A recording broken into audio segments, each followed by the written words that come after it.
Well, hi everybody. Welcome to Stratosphere Lounge. I'm your host, Bill Whittle. Yet another technically perfect launch here in the realm of engineering excellence that we like to call BillWhittle.com.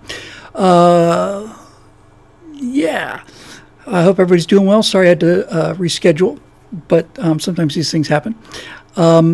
So it's a little weird because we have.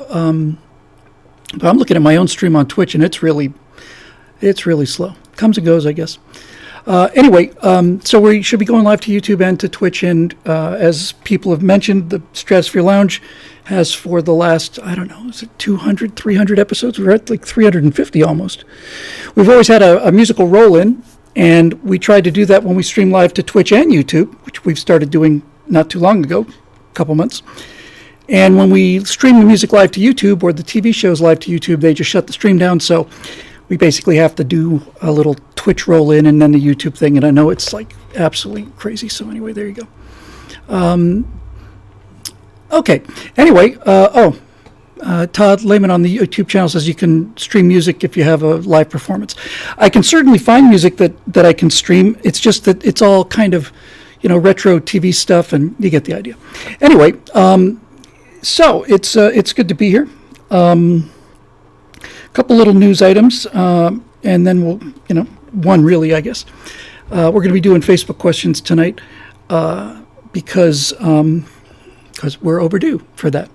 So this really is something we'll talk about in a lot more detail on Stratosphere Studio, which, by the way, will be on Monday night, but starting on Tuesday, I am going to be shooting for 7 consecutive days for the new show for Daily Wire, which is tentatively called Empire of Fear, Masters of Soviet Terror. Yesterday, they came down here. Mike's a little hot. It is a little hot. Thank you. So yesterday, some guys who I've worked with for a long time, who stayed in LA, came over, and we spent about 3 hours over there doing costume fittings. And it was the kind of thing where they went to one of these costume supply shops. And there's a lot of them in LA, despite the fact they don't make movies here anymore. And when they came in with just, 20 different outfits, something like that. And they said to the costume shop, they said, "We're looking for a Don Draper, Madman look." I said, "I'm down." So having tried on, I don't know, we need 13 different outfits. I think we got to 10 or 11. It took a long time. And especially weird is, it's almost like it is a secondhand clothing store kind of thing. So every time you go to try something new on, nothing fits the way the last one did.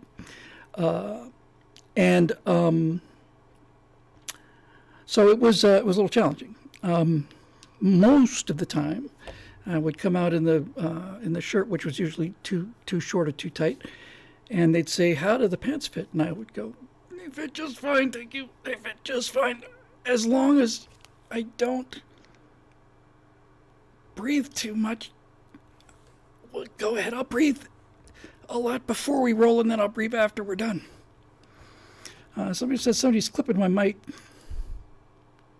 mic signal path. Well, I don't know about that. All I can say is I'm looking at the outputs here, and they were hot before. I've turned them down, but they are they look good to me. So the second person saying audio sounds weird. Hang on. Let's just check.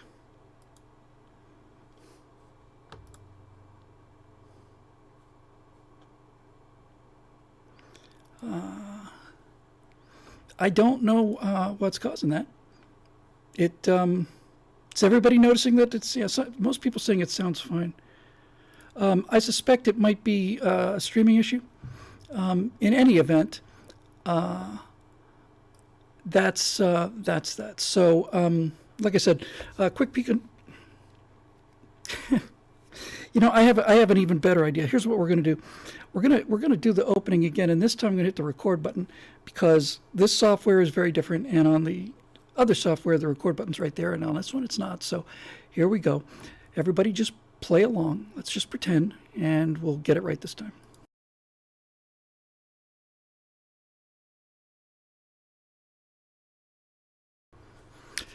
Hi, everybody. Welcome to the Stratosphere Lounge, best produced show on the internet. And as usual, another technically flawless launch from the one-person control panel here in Los Angeles, California. Hope everybody's doing well. It's good to see everyone. We're going live to YouTube and stream, and everything seems to be absolutely 5x5, and that's the standards we hold and expect here on the Stratosphere Lounge. Okay, so a couple things to talk about before we get rolling, and then we're going to do mostly Facebook questions tonight. You may not know this, but just yesterday I was standing over there, and the guys who have been hired from Daily Wire, the guys I've worked with before, guys who used to be part of Daily Wire when it was in LA, but who stayed in LA for reasons unknown, and so they stay out here and do contract work for Daily Wire, and they're going to be the ones doing the shooting and everything else for the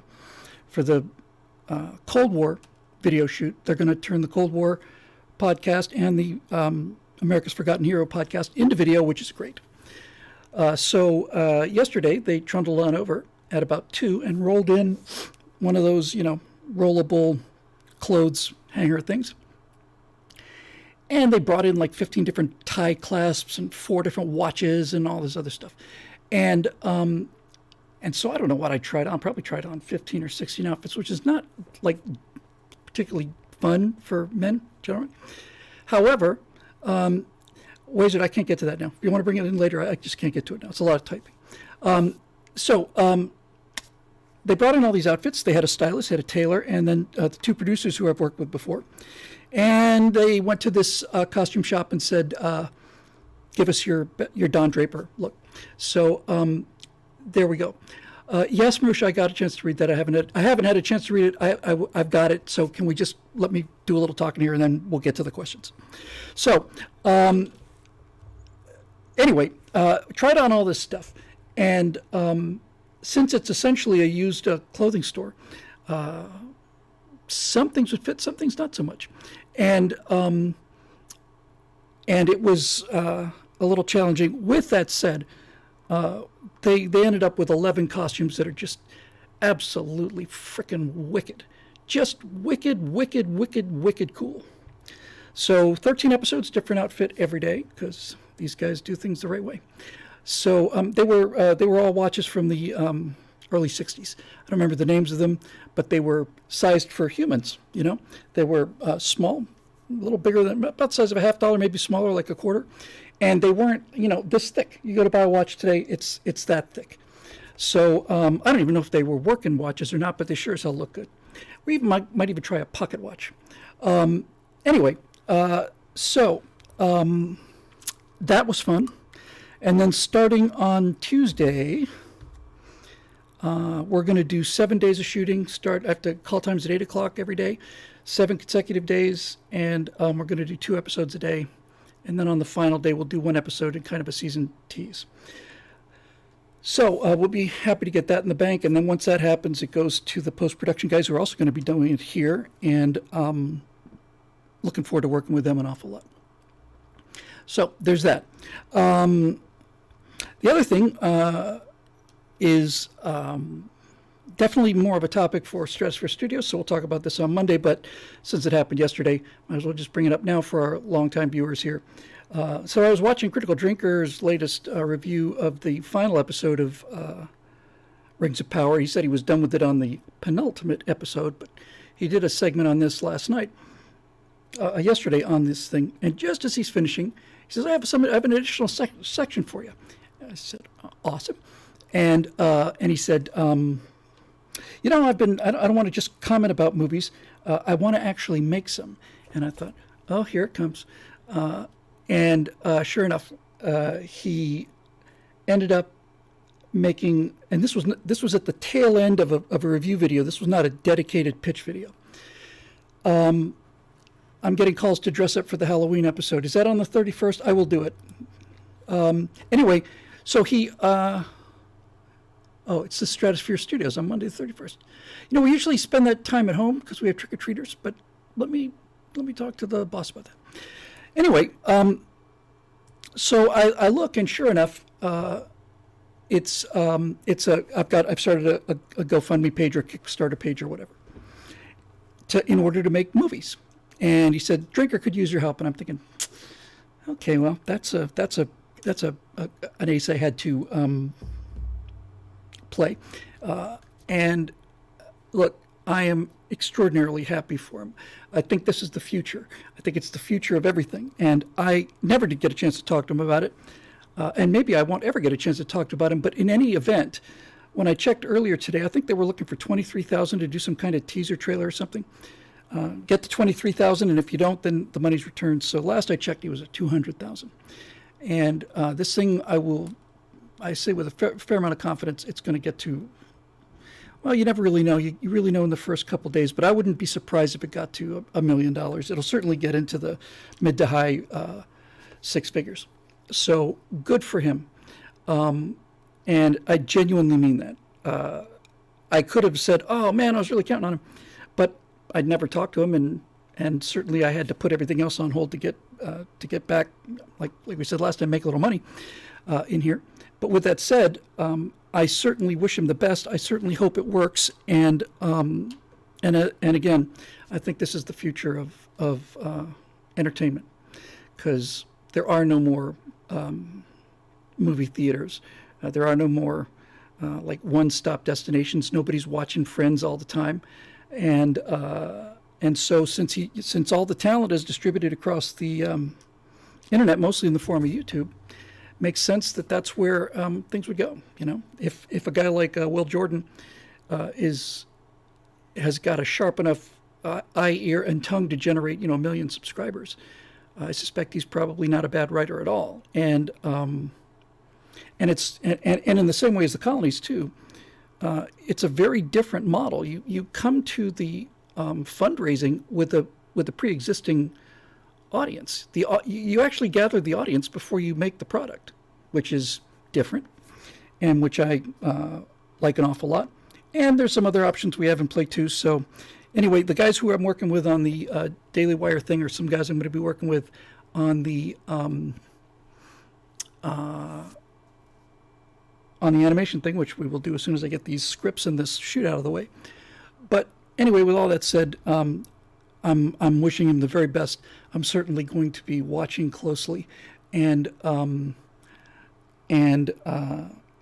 hoping for the best. We've gotten a lot of questions about, I just mentioned tried on some watches, and now we're getting loaded with watch questions. People ask what kind of, what features do I have on my watch? None. This is a virtually positive. I don't want to be clowning myself. Yes. This is a Fossil watch, and I got it in around 2006 or 7. The reason I like it is because it doesn't take up, 3 stories of wrist space. It's just real simple. Real simple. We obviously have watch aficionados out there trying to get the glare off of it. Yep, just dark gray with silver, and I've had it forever, and I love it. Okay, so to warm us up for this, like I said, we're doing Facebook questions, but I have had a kind of an interesting experience the last couple of days. One of them was the people that invented cocaine and nicotine, that same laboratory, has taken a look at what they put into Instagram shorts and combined them to create these YouTube shorts, which are the end of civilization as we know it. It's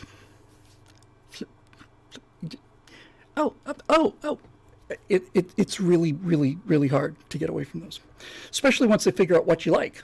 So last couple days, I'd been looking at a lot of. I have an aviation watch, thank you, and I fly. I used to fly an airplane with 80 horsepower Rotax, and there just wasn't enough energy to get me and the watch off the ground. Anyway,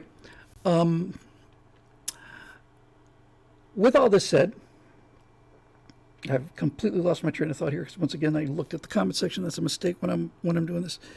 Yes, YouTube videos. So I ended up watching just tons and tons of shorts from Friends. Now here's the thing: I never watched Friends when it was on, ever. I never watched a whole episode of Friends that I'm aware of. But I obviously know about it. I mean, it owned the 90s. I think you can make a strong case that it's probably the most popular sitcom of all time. It's either Cheers, Friends, or Seinfeld, right? They're all three just excellent. And so I just watched a bunch of those, and it made me really, it didn't just make me nostalgic on a kind of, oh, those are the same sounds it used to make when I was a boy. It made me sad. It made me sad because it made me so happy. It was, somebody just a second wrote MASH. MASH had its moments, but then MASH became like one of the very first of these politically correct, liberal, bash you with the message kind of things. But Seinfeld, Friends, and Cheers were completely apolitical, and that's what I loved about these clips. And I was just, and somebody mentioned All in the Family. All in the Family is a very political show, but these three, and I was watching a lot of Friends, they're just plain fun, and they're so innocent, and everybody's so happy, you know? Everybody's so happy, and it really made me, sad. And then sometimes, generally, when I want a little cheering up, I'll watch Foster Brooks again, and all of those treasures, and all of those roasts, and all of that camaraderie and goodwill, and these giants, Jimmy Stewart up there, Orson Welles, that kind of thing. And I was looking at that, and that made me sad. And then, a couple hours before I came in, I don't know what caused this. I was basically just working at home, and I just had a tune in my head. I said, what is that song? What is that? That's Year of the Cat. That's Al Stewart, Year of the Cat. So I just trotted over to YouTube, because that's the easiest way for me to get to things. And I fired up Year of the Cat. And it just is like, oh. Now, there's two interesting things about this. The first one is that I went through this entire time period. I graduated high school in '77, and so I know all of these songs really well. I've heard them 100 times, but for some reason, it's just got something to do with me and my brain. I know this is going to sound unbelievable, but I've probably heard Year of the Cat hundreds of times, and Fleetwood Mac songs hundreds of times. All of this stuff I've heard hundreds and hundreds of times. But I swear, I never actually listened to the lyrics. I really think it's a wiring problem in my brain. Somebody told me I don't know if it's perfect pitch, but the ability to recreate, if you hear a song, you can play it back note by note, not from memory like Mozart, but just you can tell the difference between notes. I thought everybody could do that. They said, nope. So maybe the music just locks in. But in any event, I had heard that song so many times, and I'd never listened to what it said. And it is just magical. I mean, it's just absolutely magical. I don't know where, it feels like it's set in like Casablanca or Marrakesh or something like that. But to the political point, it was number one, it was so clean, and it was so happy and so smooth and so positive, which brings me to my second point, which is, having watched the video on YouTube, right below it was one of these reaction things. 3 young guys in their mid-20s, let's say, reacting to 70s and 80s music. So I decided I'll watch these younger guys reacting to this music. It blew them away. And it's right to blow them away. And I'm listening to this. These guys keep stopping it, And it's like that particular song and virtually everything from that period was just so well produced, I mean, at the solo, his vocals trail off into violin, and then the violin goes into acoustic guitar, and the acoustic guitar goes into an electric guitar, and the electric guitar goes into the saxophone, and it's just unbelievable. It's unbelievable. And these guys are saying, this is maybe the best song I ever heard. And I thought, you may be right. Not just for me, but, for you as well. And then, having seen these guys, they're pretty good. And so I looked at another video. This is them reacting to Baker Street by Jerry Rafferty. Baker Street was played on a constant loop when it came out. And I'm listening to Baker Street for the first time in a long time. And really hearing the lyrics for that for the first time too, but the the quality, the instrumental quality, the musical quality, those were pop tunes. They were pop tunes that had incredible compositions, real musicianship there and real composing ability there. And what these three guys were saying, I wish I could remember the name, I want to say 512 Club or something like that. What they were saying is, for them, is that there's this giant secret box full of all of this unbelievably cool music that they've never heard before because it's, it's boomer music or whatever. But watching people listen to this for the first time, I had this experience not too long ago. I watched somebody's reaction to Bohemian Rhapsody, and then I forget what the other ones were. First-time listeners to all of this stuff that I grew up with, and it blows them away. And the other thing I realized about this music was that they're still playing it. They're still playing it in on radio stations, obviously, in shopping malls, outdoors, wherever you are. They're still playing classic rock from 1975, 76, 77. So, so let's say I graduated in 77, because I did, 87, 97, 2007, 2017. So that's what, 45 years ago? I'll tell you one thing. When I graduated high school in 1977, we weren't listening to music that was 45 years old, Then we weren't listening to songs from the 20s or the 30s. There's something about that period that's just classic. And it made me also a little sad, but it also made me very grateful. In a way I hadn't been grateful before. I'd always been grateful for the fact that I was born in an age without computers or devices. And if I'd been born just a few years earlier, I would have missed that wave, but I didn't. So when the computer revolution started, I was there with the Apple II. And so I was grateful to have been able to see what life was like before these devices and then after them. And the same exact thing applies to astronomy. For the generations and generations, hundreds if not thousands of years prior to the mid to late 60s, all the people that lived prior to this had all of these questions and never got to find the answers. Everybody born after a certain time got to find the answers immediately. Young people who start looking, I wonder what Pluto looks like. No mystery for them. It's a mystery for us. We didn't have the faintest idea what Pluto looked like. And I think about the slides that we would put up on the planetarium to represent Pluto, and it's just a color blur. And so it was a blessing to be born and live a life that had me pining for the answers out of curiosity and then getting the answers. So I didn't have to deal with the frustration of always wanting to know and then dying before anyone knew. And I didn't have to deal with the complacency of being born with all the answers to these questions and just having them there. So it was the first time I really felt that for music and for pop culture, the Cheers thing, the Friends. And I'll tell you what I'm worried about politically, and not even politically. This is culturally, I guess, a better word.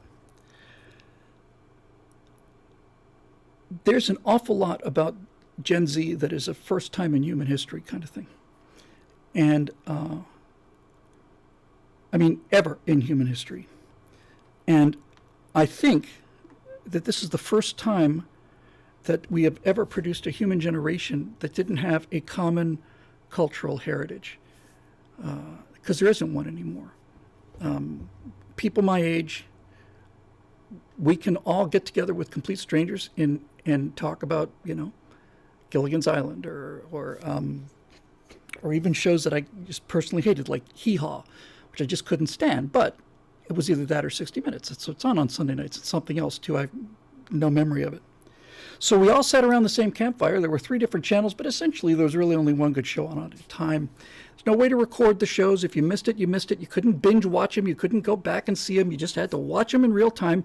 There was a little booklet, the best-selling magazine in the world, a little paper booklet about this big and about that thick called TV Guide, and you would look and find out what's going to be on Thursday night, and there would be your answers, right? The TV Guide was just huge.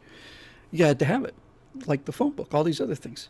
I'm very glad to have unlimited entertainment. I'm very glad to have the internet. But I'm back to the same thing with the astronomy stuff. I'm sorry that people who could have used the internet for good and for their, satisfying their curiosity never got a chance to use it. But I'm very concerned about people who have all of the answers at their fingertips without knowing what questions to ask. And likewise, there is no common culture for anybody. Right? Even into the 90s, even later than that, really, but even, like, for instance, into the 90s, everybody's still listening to, they're listening to the same music and watching more or less the same shows. So what happens when there is no cultural glue to hold us together? I think the second chapter, I think, of Silent America, which I published back in 2005, and this episode came... That particular chapter I wrote in 2003, I think so, 20 years ago now. And I started it off by saying,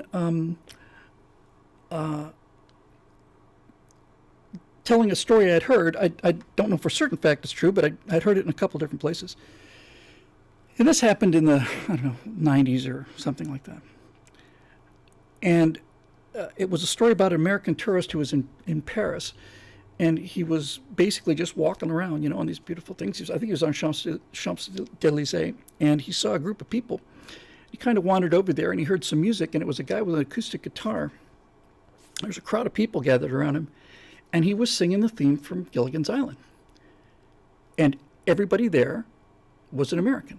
And everybody within the sound of this just huddled over. And when people came to look at what this was, the French came to look over at this and this is lunatic. But any American who heard it or saw the crowd, like this guy did, went over and stuck around. And this guy just played TV theme songs for, an hour. And people were practically crying. It's like, it's something we all had in common. And I don't know what there is in common now. Again, I just glance at the comments every now and then. The original Osaka on YouTube said, Space Ghost, LOL, LOL. Space Ghost was interesting because I loved the cartoon when it was the cartoon, and I really loved Space Ghost Coast to Coast. I thought that was just fantastic. Dave Big Booty wants to know, will anyone listen to Taylor Swift in 20 years? I suspect so. A couple of songs. She's got some really good songs. Blank Space, I think, is a terrific song. But I don't think there's the kind of cultural musical heritage. When I hear that, I understand that people in the 40s, in the Greatest Generation, heard Elvis Presley and thought, my God, what garbage. That's part of life. Older generations always think that their stuff was better than younger generations, and that's exactly the way it's always been and always will be that way. But with that said, I can't think of any really memorable songs from the last 10 years. They're there, but they don't spring to mind. And if you played them for me, I go, oh, I forgot about that. Yeah, that's fantastic. But even if the stuff is all garbage, subjectively speaking, because this is all a matter of opinion, obviously, they're not even listening to the same garbage together. Everybody's listening to something different. Now, Marisha asked an interesting question. Are Elon Musk and Lady Gaga cultural glue? Lady who? She's so 2000 and 2000 teens, right? But I don't think so, because Elon Musk is a news figure, like FDR or somebody like that. But pop culture is different, because you really kind of let your hair down and you just let it hit you. And listening to this stuff from the time I grew up and just hearing it fresh again, it made me really sad. Now, that's an interesting point. Road Rider on Twitch, Road Rider 58 says earbuds are the culprit. Yes. It's not just the buds, even going back to the Walkman with the phone headphones. Yes. People individually listening to what they want to listen to. I'm not saying take this away. I'm not saying that, that this is intrinsically bad. I'm just saying we've never been here before. And I have I've been in restaurants where they're playing like current pop music. And I've been to a couple clubs where they're playing current pop music. And it's a click track. With really nasty lyrics. And I look at this, and this is what's going into people's heads. And it's not just the nastiness of the lyrics. It's the simplicity of the sound. I, honest to God, cannot remember whether this is an original thought of mine or whether I heard somebody else say this. I really, honestly cannot tell. But if you were to look at, if you just want to say just black music, right? If you were to lay out and read the music for Scott Joplin, for Solace, let's say, or Maple Leaf Rag or The Entertainer, even, which everybody knows. If you look at the structure of that, and then you look at the structure of Thelonious Monk, which is a little simpler, but still incredibly musical. And then if you were to take a music sheet of what's being said today, just look at the complexity of the sheets. Just stand back from across the room. How much information is there? Take taste out of it, right? I'm not saying anyone is better than the other. Just put them up on a wall and watch how music has become not more and more complex, but simpler and simpler, to the point where it's not. I'm not going to say it's not music anymore, because that's a dead thing to say. But it certainly isn't musical anymore. And I guess maybe that's the difference. That's not a bad way of putting it. It's still music, it's just not musical. There's nothing musical about it. And I really, I come down on Gen Z and all this stuff, and especially the SJWs and all that stuff. I come down on them really hard because of what comes out of their mouths, but they're not responsible for what comes out of their mouths, because they're not the ones that put the stuff into their head in the first place. It's those teachers that I want to send them to a socialist paradise. That's what I want to do. I just want to move them out to Cuba or Venezuela or any other places that they want to go to. But it's my hope that to some degree people will discover all of the stuff that's out there. Now, I don't know if Pro Death Lobby was talking to me, but somebody wrote in YouTube that you're out of touch. There's no question about that. But that's because there's nothing to be in touch with. I was with modern music all the way through most of the 90s. I didn't like the 90s as much as the 80s, but I just don't. It's not that I'm not exposed to it. It's just there's just not a whole lot there. There's not a whole lot there that they continue to play.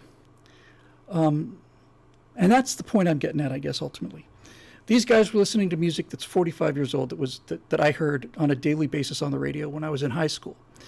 And I don't hear anybody listening to music that was made 6 years ago or 7 years ago. I don't hear it anywhere. And I just think it's sad. It's just such a pleasure. Heard him cover Boston's More Than a Feeling. Got to listen to that again, and it's like, man, these guys are freaking awesome. So anyway, we're going to find out what it's going to be like to have a generation that doesn't have. Where are my super chats? How are we meant to give you money? Thank you, Eric. Hold that thought. I'm going to be out of super chats until I get at least get this shoot done, and probably till I get these scripts done. We'll see. And I hope that I think the one way to get people to discover exactly how much they missed is through these reaction videos. I think that's about the only way. And by the way, when I said I wasn't listening to 20s or 30s music, my high school wasn't listening to it. But when I was a senior in 77, there was a huge Beach Boys revival. We're all playing the Beach Boys in 77. And there's some songs from the 50s that I like, not too many. I don't know, something about the 50s, a little tinny, is a little, I don't know, a little soulless. But I listened to music from the 60s and the serious stuff, and and the Beatles and the Stones, and I know the words to Henry VIII, and I know, I know Good Golly Miss Molly, and I know That'll Be the Day by Elvis Costello, and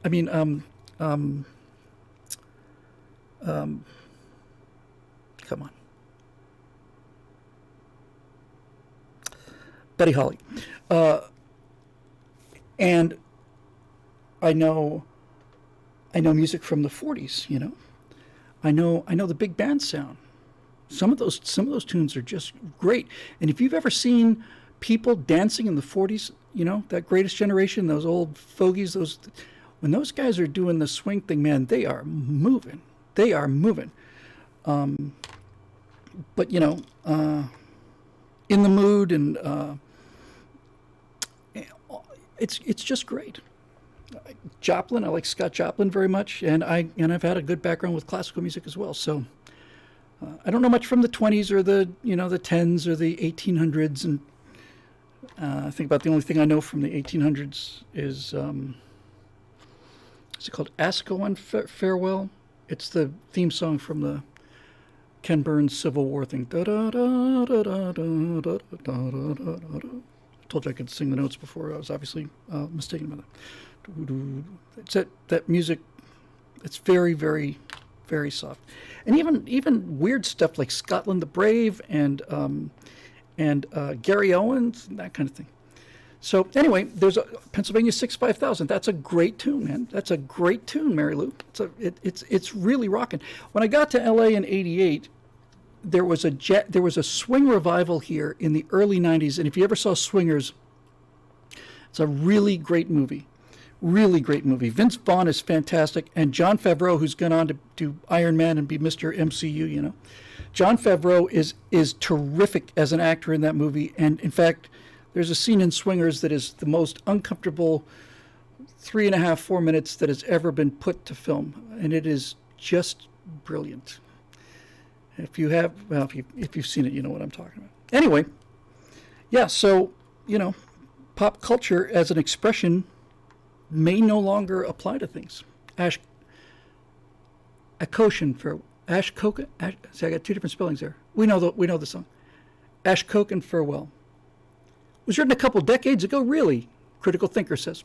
I did not know that. It sure sounds like it comes from them. Anyway, so there we go. So the entire idea of pop culture may not have any meaning in the future, and that is, I don't know what to do about that. It's going to be really strange. 5708 Riviera says, did you watch the new Elvis movie? As a matter of fact, I did. And I don't want to say too much on pop culture because it's a Monday night show. I'll get to the political questions on Facebook in a minute. But I will tell you one thing about the Elvis thing. Natasha and I went because we wanted to go see something, and there really was nothing else playing. And I didn't have any interest in going to see it because I saw the trailer. And the reason I didn't want to go based on seeing the trailer was just thought this guy doesn't look anything like Elvis. By the time I came out of that movie, I thought that Elvis didn't look anything like Elvis. That this actor was what Elvis is supposed to look like. That's how good it was. And the makers of that movie did something really brilliant, and that is that I've talked about this I think once before. The visual style of the first 15, 20 minutes of that new Elvis movie, everything is moving around so fast. There's so much visual stuff going on. Like, wow, it's like, Baz Luhrmann kind of thing. And I'm watching, it's keeping my interest. But what they're doing is they're kind of getting you a little bit exposed to the actor who plays Elvis, because he's not a lookalike for Elvis exactly. Not in the same way that the guy who was in Rocket Man was. He looked a lot like Elton John, and obviously I've forgotten his name now in the Freddie Mercury movie. He looked a lot like him. This guy, not like a particularly strong lookalike quality. But by the time they started singing, I was so invested in it, I thought I'll stick around with it. And then by the time this guy's done, like I said, I couldn't remember what Elvis looked like. So I loved it. Yeah, I thought it was absolutely fantastic. I think my favorite movie of the last maybe 10 years is The Greatest Showman. I think that's probably the most fun I've had in movie theater recently. Anyway, we'll get to all of this stuff on Monday, because Monday is Pop Culture Day here at BillWhittle.com, and this is, of course, Political Day. So much for feeling happy, nostalgic, and joyful. Let's jump into the current political situation. Why don't we? And I'll just take this here, and I'll swing this over here like that. You see? Nothing to it. But I should refresh the page.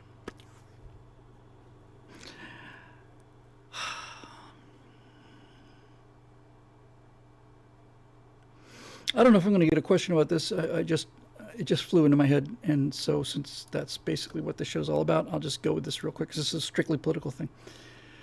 Been looking at the updates from the Ukraine war all the time, and now, I don't know if you're up to this thing on a day-by-day basis, but now Russia's already put out pamphlets about the fact that that the Ukrainians may blow up this hydroelectric dam, when in fact the Russians will blow it up, and the river there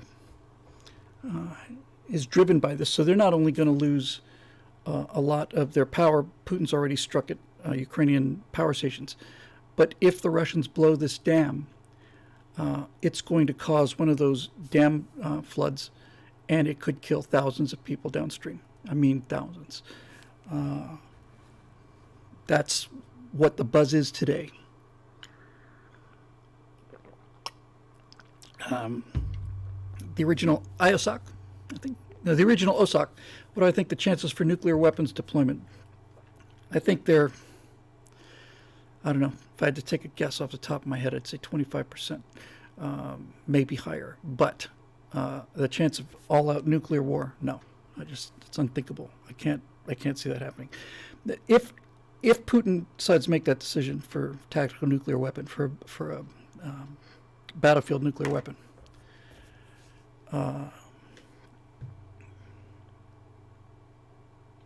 the condemnation that Russia is going through now is nothing compared to what would happen after that.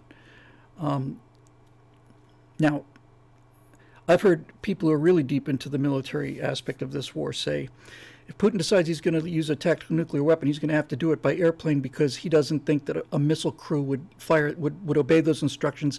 But you probably could find some high-level colonel or something who could fly the Su-32 or whatever and get it in there, Su-35, and get it in there and drop it. But I don't know. I thought his position was untenable when the war was not over shortly, and then all these defeats and stuff. He's still there. I thought he'd be gone. I said he'd be gone by the end of the year. I still have some time for that. I also said he'd be gone by the middle of summer. I was dead wrong about that. But my feeling about like a full-blown nuclear exchange is, it didn't happen at the height of the Cuban Missile Crisis, and it didn't happen again in 1987 when the Cold War heated up again with Reagan. Humans just plain didn't do it. And I realized I meant to turn these drives off at the beginning of the show. I'll do that right now because they're a little noisy.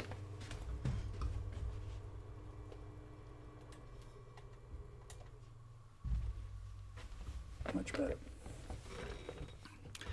So, yeah, I cannot imagine anything that would justify that. But then again,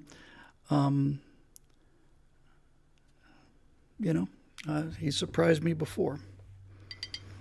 Having spent the last 6 weeks on a daily basis with the Cheka and with all of this string of murderers, it's a 7-part series, and he's episode 7. One way or another, he's going to be Russia's last Tsar. He is certainly the last politician to come out of the Soviet system. And as I like to say, Putin wasn't born in St. Petersburg. He was born in Leningrad. Had to lie about his age to join the KGB. Tried to join when he was 16. They said come back in a couple years. So he's been a KGB guy his entire existence. And the thing that's unique about him is he took all of that KGB secrecy and murderousness, that just the absolute, complete disregard for human life. I've never seen anything like it.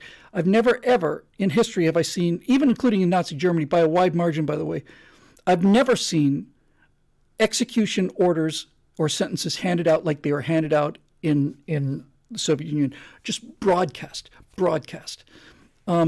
Just 300 people there, shoot them. 5,000, shoot them. 9,000, shoot them. 12,000. Well, I want 120,000 shot in this town. It's unbelievable. And so he's this kind of guy, and the Russian army is showing an awful lot of signs of what the Russian army does, which is rape and loot things. Hey, it's time. Hey, time is watching from Canberra, Australia.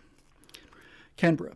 And as I recall, the Canberra bomber was, I think, the only bomber that we bought off of Britain and used in the United States Air Force. That and then the Harrier. Anyway, thank you. It's good to be heard down there. Had a most wonderful time ever in Brisbane in 1998. I was down there for 4 or 5 months. I just love Australians. They're just tremendous people. Really, really tremendous people. Fun people.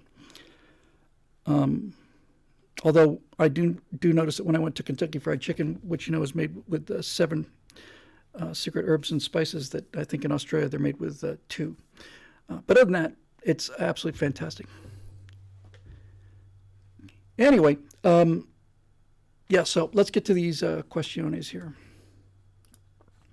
And then I can come out of the depression of talking about American current day political situation and get back into something a little more relaxing and nourishing to the soul, like, the Great Terror in the Soviet Union in 1936, 37, 38. All right, here we go. Joe Pomeroy, copied from last week. That's a guarantee. Good evening, Bill. Good evening, Joe. Okay. Just wanted to say, I hope you can find time for rest and relaxation at some point. Me too. To be honest, the past few weeks have been a blur because I've been engaged to the love of my life. Congratulations, sir. Congratulations to you. That's the single greatest thing that can happen to you in your life. It happened while we were in Switzerland, and on that day we paraglided in the Alps. Well, that's a keeper. Absolutely incredible. Absolutely incredible time, and even through the 7th day, God rested, he spilt his beer on Switzerland because that is the most beautiful country in the world. I think there's a lot of truth to that. I think that Switzerland does mountains better than any other country in the world. The nice thing about America is there's how many different, the California coast, you got the Rockies, you got the Florida Everglades, you got a lot of diversity, Grand Canyon, all that stuff. But yes, I think Switzerland these little hidden valleys in the Alps are just astonishing. I'm sharing this because for the past dozen years I've listened to your videos, read your writing, and seen the potential of the colonies and Stratosphere Studios. Every single day I commute to work, I have 2 hours to listen to the rest of the right-wing sphere, from Daily Wire to Louder with Crowder, and even Timcast, if I recall, IRL, in real life. Each one of them has expressed interest in the type of media and culture you're providing. Timcast would be perfect to be booked with you, yourself, and Zoe. I have no idea how to get that to happen, but it's a more informal group setting, and Zoe and yourself bounce off each other well, and I can guarantee you your first year's membership, you'll mesh with the Timcast crowd. Yes. So in the immortal words of the great book movie Stand, Men of the West, Joe. Thank you, Joe. P.S. We will remain happy warriors. Your reach goes further than you can imagine. Your essays from Eject still ring true. Arlington is still there and always will be. Take care and Godspeed. Thank you, Joe. I got 2 emails a week ago. I've not responded to either of them because I need the time to respond to these things. I almost said carefully, but that's not the word I'm looking for.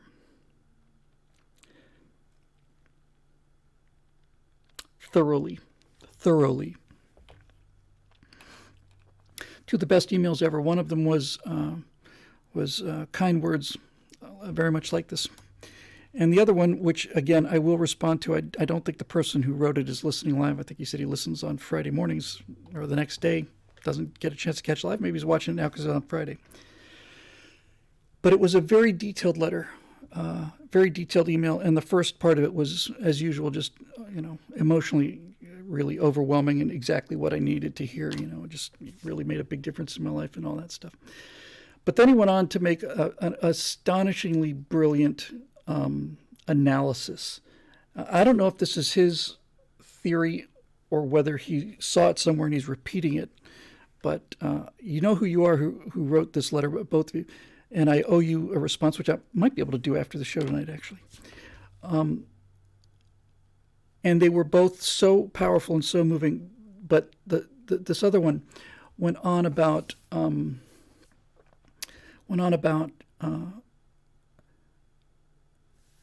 this idea that YouTube basically has 3 axes of interest.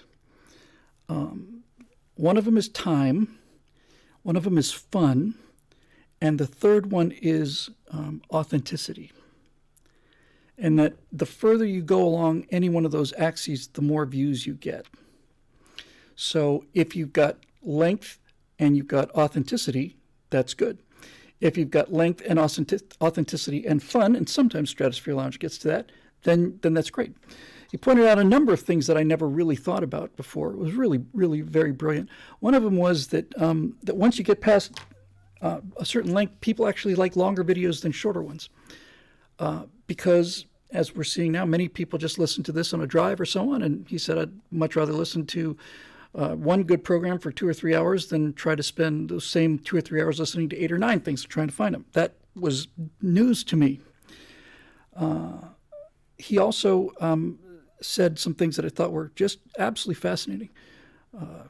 Specifically, he said that right angle, which is the primary thing that we put out here, is that right angle is actually in the dead spot of all 3 of those axes. It's too long to be a short video, and it's too short to be a long video. So in terms of time, length of time, it's in the dead zone. In terms of spontaneity, it's also in the dead zone because the questions are prepared. We do that on the Backstage show, and I suspect why that Backstage show only gets seen by 200-300 people. You have to be a member to see it. But those 200 or 300 people are rabid fans of the Backstage show, because the Backstage show is when we first present these ideas to each other, and it's just an hour-long jam. So, in terms of spontaneity, it's not exactly a scripted show, but it's kind of a scripted show. And then in terms of the fun comes and goes depending on the topic and so on. But basically, he said, this stuff that you put out 4 times a week, you're kind of in the dead zone, not the sweet spot of all 3 of those axes, and it really got me thinking. He said you'd be much better off doing a live stream on this, and I thought, yeah, it would be great. And I'll talk to Stephen Scott about that. Although I won't do it on Tuesdays, I was going to do the shows this Tuesday. But after that, I will talk with the boys and say, instead of doing this 1 day a week where we do, we shoot for probably 2 hours, almost 3 hours, I guess, when you throw in the Backstage show.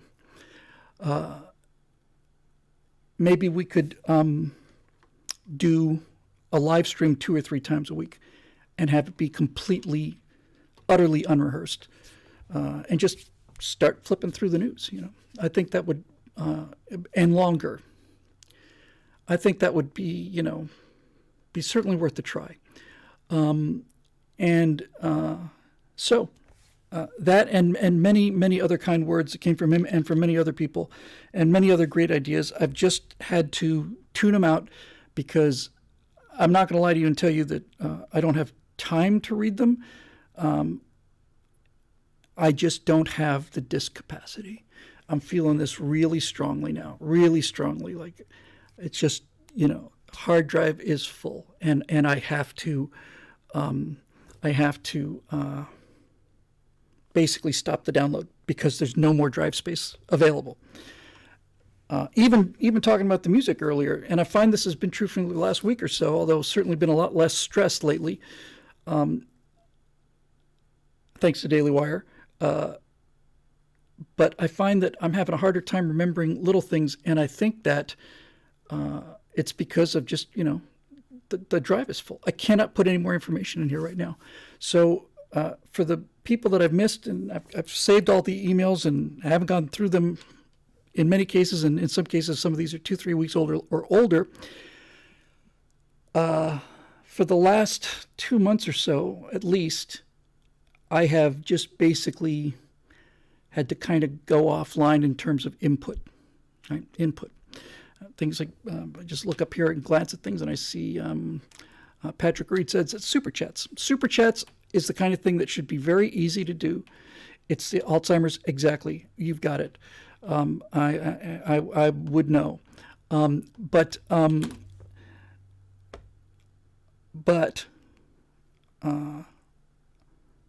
I really need to get some of this stuff delivered so that I can free up some drive space. Somebody asked in the YouTube comments earlier if I'm going to be doing any more firewalls. I am. Obviously, they're waiting. I haven't done a Moving Back to America in a month.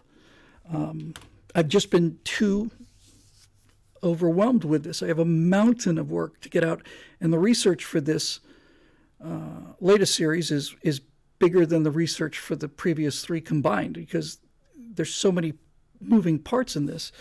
Even in the Cold War, which was 13 episodes, I could take a look at, okay, here's I'm interested in this period now of 1960 to 1966, let's say.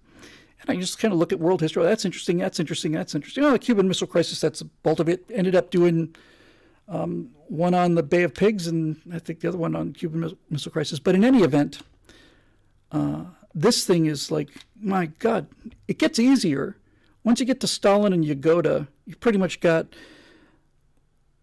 the secret police are on a rail and Stalin's in charge. But for the first 2 episodes, you've got to get the whole Russian Revolution in there, and you have to get all of the, the show trials and the Civil War, and then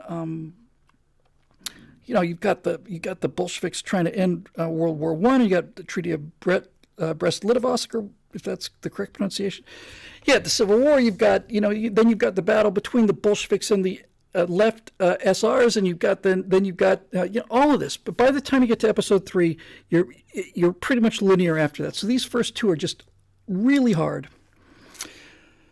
But yes, I do have. I plan to do more firewalls. I've got notes on something, and I should finish it because it's easy. I'm just disc full. I'm going to do the next firewall on the national anthem. I'm just going to explain the national anthem for people.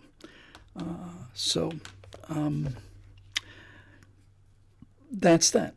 But eventually, I will get this off my plate, and then I will have some time. Now, I really don't guess there's any problem with me letting you know about this. I had a talk with Jeremy about some things at Daily Wire. And so far, I've done 4. This one I'm working on now, the Soviet terror state, was the 4th one. And these are all kind of one-off projects. But I think that that there's a place to be doing a regular series with them.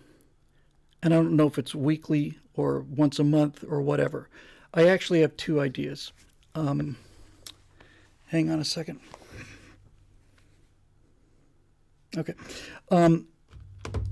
So I will bounce them off of you, even though I've not pitched them to Daily Wire yet. I've told Jeremy I have a couple ideas for him. Haven't told them what they are. So, if you happen to see him on the street, please don't tell him about this. But with that said, I had 2 ideas. Look, the 4 that we've done, Apollo 11, Cold War, America's Forgotten Heroes, and Empire Fear.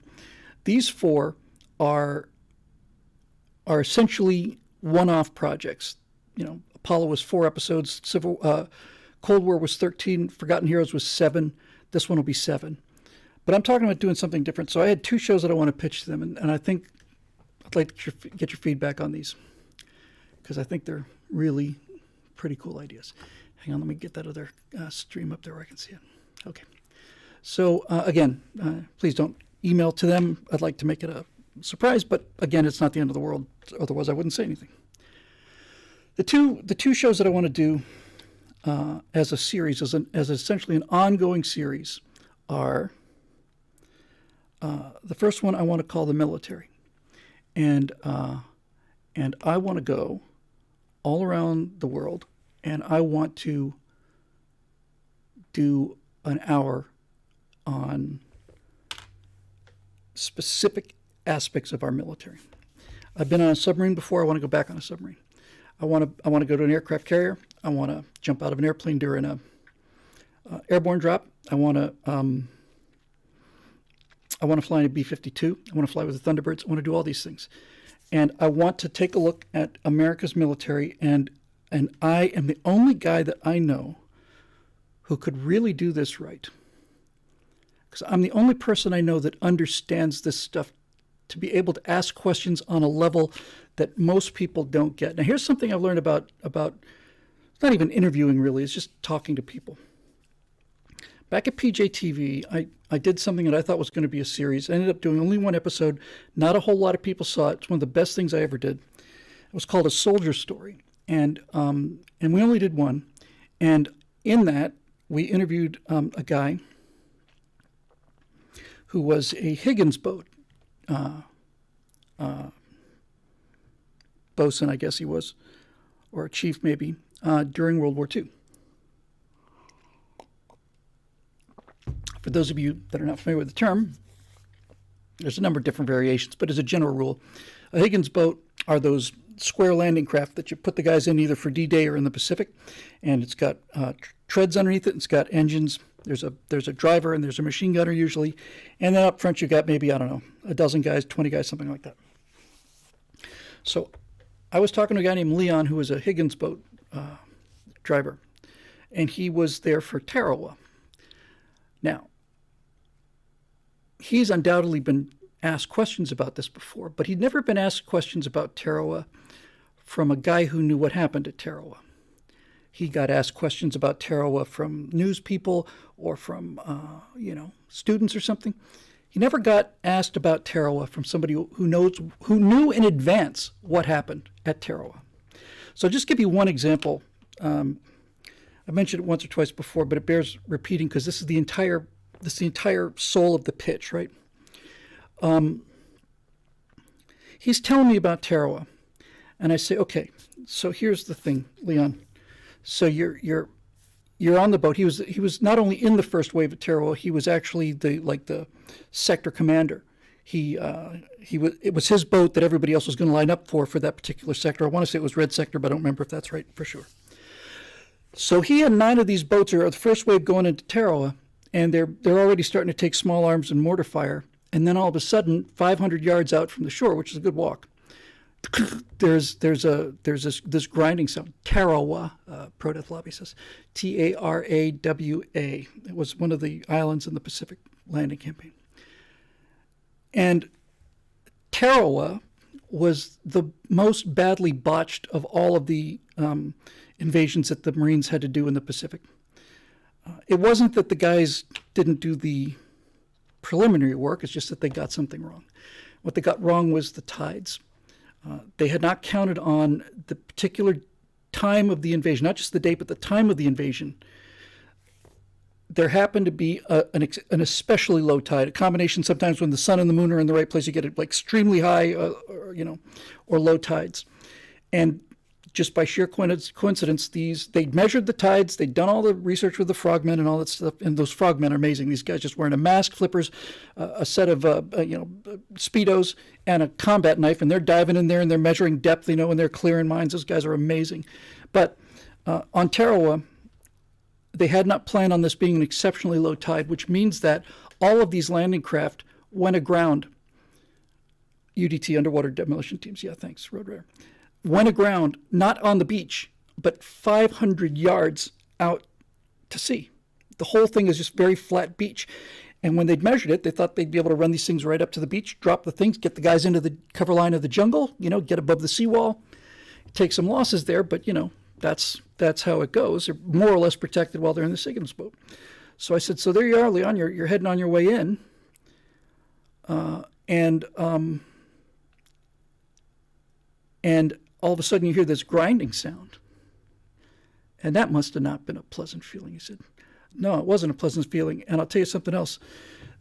We realized that we were running aground, which doesn't damage the boat because there are treads underneath it, but they can't go forward anymore. He said, I'll tell you what was especially disturbing about that was just, 30 seconds before we actually hit the ground out there, I was in charge of alignment for this line. It was our boat. We were the left-hand boat, and I was in charge of that boat. And he said, on the way in, it was my job to use signal flags to keep this line straight. So if I could see if it was going a little bit forward, I'd do something with the flag. If it was going backwards, I'd do something with the flag. And he said, so I was up there, kind of standing on the deck. I had a driver, and I was kind of standing on the deck and trying to signal these guys with these signal flags. And it soon became obvious to me that these signal flags were drawing a lot of fire. a lot of fire. Everybody was concentrating on me because I'm obviously doing something important. So I dropped those effing flags and I got back down in my hole. And I said, that's what I would have done. Absolutely. That's what I would have done. So at Tarawa, they had no choice. They couldn't go any further. The ramps go down or over the side. And then the Marines have to wade through waist deep or chest deep water for 500 yards. And then they're on the beach and they're getting shot at all the time. Now, as a form of exercise for people, sometimes for particularly obese people or whatever, or just people who want to get, their heart rate up, and they either don't swim or don't want to swim, wading through water is a really strong exercise, puts up a lot of resistance. So these guys had to wade with 150 pounds of packs on and their weapons through 500 yards of coral just to get to the beach. And they're taking fire all the time. There's not a lot of footage from World War II compared to what you would hope for. Hope for is not the word exactly. But there wasn't a lot of footage of Tarawa. There's just a couple scenes. But when you see those scenes, and I saw them because I edited the show, and you just see this distant shoreline and palm trees, and then just water, they're just getting shot at. Now it gets interesting. So he says, so we had to let them off, and off they went. And we couldn't even really cover them with the machine guns. We couldn't even really tell where they were shooting from. We just knew we were getting the shit beat out of us. And so then you go back, right? And this is exactly how it happened. Okay, this is exactly how it happened. It happened in real time as I was interviewing him. So I'm listening to this story, and he's talking about backing off of this reef to go back out to the ship, bringing the second wave. And I said, Leon, I swear to God, I've been studying this whole thing most of my life, and it never until this second occurred to me about something. He said, what do you mean? I said, when you see a movie like Saving Private Ryan or something like that, you see the boats go ashore, then the Marines get out, and they either get shot on the boat or you follow the Marines out, right? And you stay with the Marines. That's where the story is. And you see the boats backing out, right? You think, I'd much rather be on the boat, personally, But you had to go into that, 3-4 times? He said we had to go in 4 times. That never had occurred to me until this instant. That ride that you've seen in Saving Private Ryan and all the rest of it, where everything's going to hell, and you just say, okay, they're ashore. I wish I was on the boat going back. You had to go through that 4 times. Yeah, that's what we had to do. And then the thought really hit me. I said, and so now you're back at the troop ship, and guys are coming down the cargo nettings, right? Marines, right? And you know what's waiting for them, but they don't know what's waiting for them, do they? He said, no, I felt like Sharon. I felt like the ferryman on the river Styx. I'm taking these boys to their death. They don't have the faintest idea what's going on out there, and there's nothing I can do about it. Nothing. Man, oh man. And then he said, I was coming back after the second trip, and we had wounded from the first wave on board, and there was a Marine laid out right next to me near the driving station. And he looked okay. He'd been shot, but he looked like he was okay. And on the way back out to the boat to get him to the hospital on board the troop ship, this guy looked at me, and right out of the blue he said, don't forget me. And Leon said, huh? And goes back to driving the boat, looks over again a moment later, and the guy's gone. So Leon's telling me the story. He said, don't forget me. And he said, and I never did. I never did forget him. I'm thinking about him every day. I think about him right now. And this is when I realized that if you know enough about these horrific things, you can open up people who are not inclined to want to talk about these things. You can let them know that you know what they went through. I had a somewhat similar experience twice, and this is why I think I'd be really good for this show. When I was on board, the submarine, I had a chance to spend some time with the executive officer. He was kind of taking us around, the DVs, the distinguished visitors. I would have just considered myself a V personally, but anyway. and we're in the torpedo room and stuff. And he says, I don't want to start on Mike Schlitz. Mike Schlitz is one of the best men I know. So I don't want to talk about this all night, but we're in the torpedo room on the USS Pasadena, and I watched us go down to 600 feet. Nobody else knew it. You can't tell the sub is moving. It's just it's like sitting inside a restaurant. And in the back of this room, everybody's looking at the screen. There's a TV view of the scope, and then the scope, and then you can tell the thing dives. And then everybody's listening, and there's like a chief up front. And he's talking about the submarines and all this other stuff. And I'm looking in the back of the room, and in the back of the room there is this repeater. Basically, it's a big digital display about this big, and it's like showing us 15, 16, 17, and then it's showing us 250, 275, 300. Keeps on going. And I realized this is our speed and our depth. And they level out. And you can feel a little bit of dive, feel a bit of angle. And they level out, and I'm looking here, and Pasadena's not even breaking a wind here. I mean, sorry. Sorry about that. Not even breaking a sweat here. So I look in the back, we're doing 20 knots, 600 feet below the Pacific. And I'm thinking, this is really cool. And I also know where I am on the sub. And so I know that maybe 15 feet behind where I'm sitting against this bulkhead is a nuclear reactor. It's generating 160 megawatts of power, and it's just idling at this point. It's not even working hard.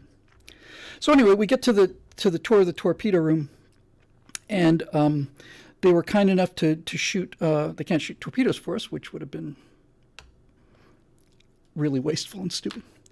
But they can shoot a slug. So what they did was they'd open the outer doors. The inner torpedo doors on the inside are obviously closed. They let the torpedo tube flood with water, and then using the compressed air that pushes the torpedo out, they just fire a slug of water. That water that was in the tube blows out through the front, and it feels like a torpedo launch. I bet it's actually, in fact, I know it's got to be more intense than a torpedo launch because a torpedo doesn't have that kind of mass. So you're flying all along, and fire one, and it feels like this. And you hear this, well, hooray. And I talked to the executive officer, and I wasn't trying to show off. I truly wasn't.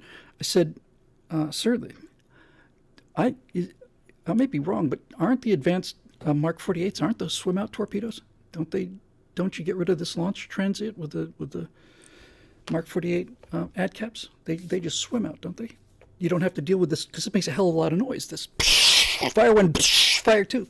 That transient sound lights up the whole area. I said, don't these things swim out? And he looked at me and he said, I really can't talk to you much anymore.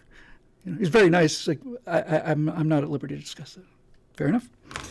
Had a similar situation on the destroyer when I was on the Spruance. We're in the back, and they were setting up a torpedo test. And the torpedoes that the destroyer can use to go after submarines are pretty short and stumpy looking. They're not anything like the Mark 48s. But they've got these torpedo tubes on the side, on the back towards the aft of the boat, towards the stern, I should say. And they're talking about this, and they're talking about launching this thing, and so on and so forth. And somehow or another, the topic of this thing, sonar, came up. And I'm talking to some guy. It was either the exec or the second officer, and I'm watching this. And he was talking about we're gonna do this, launch this test. They didn't fire at them, but they were going to later on in the day or in the week or whatever. And again, I'm just speculating. I said to this guy, it occurred to me, you could, couldn't you take one of these things, launch it, keep it quiet, just dogleg it, just get it way out on a different vector, and then turn it to where you think your target is, then light it up over there so that the ping is coming from there, but you've got a direct line of contact to the thing because it's on a wire, right? Couldn't you do something like that? And again, it was kind of like, I suppose that's possible, but I'm not at liberty to discuss it.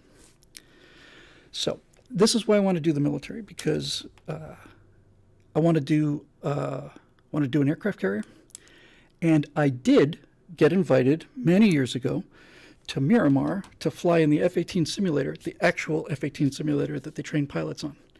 And I told the guy I want everything on full realism. I don't care how many times I crash or break the airplane. I just want to know that I did it for real. Whatever I did for real. So I've told this a few times, but I get in this thing, we lower the thing, they start the engines for me because I didn't know that procedure. I'm on the runway. Simulator puts me at the end of the runway, and I go full throttles, and here we are in full afterburner.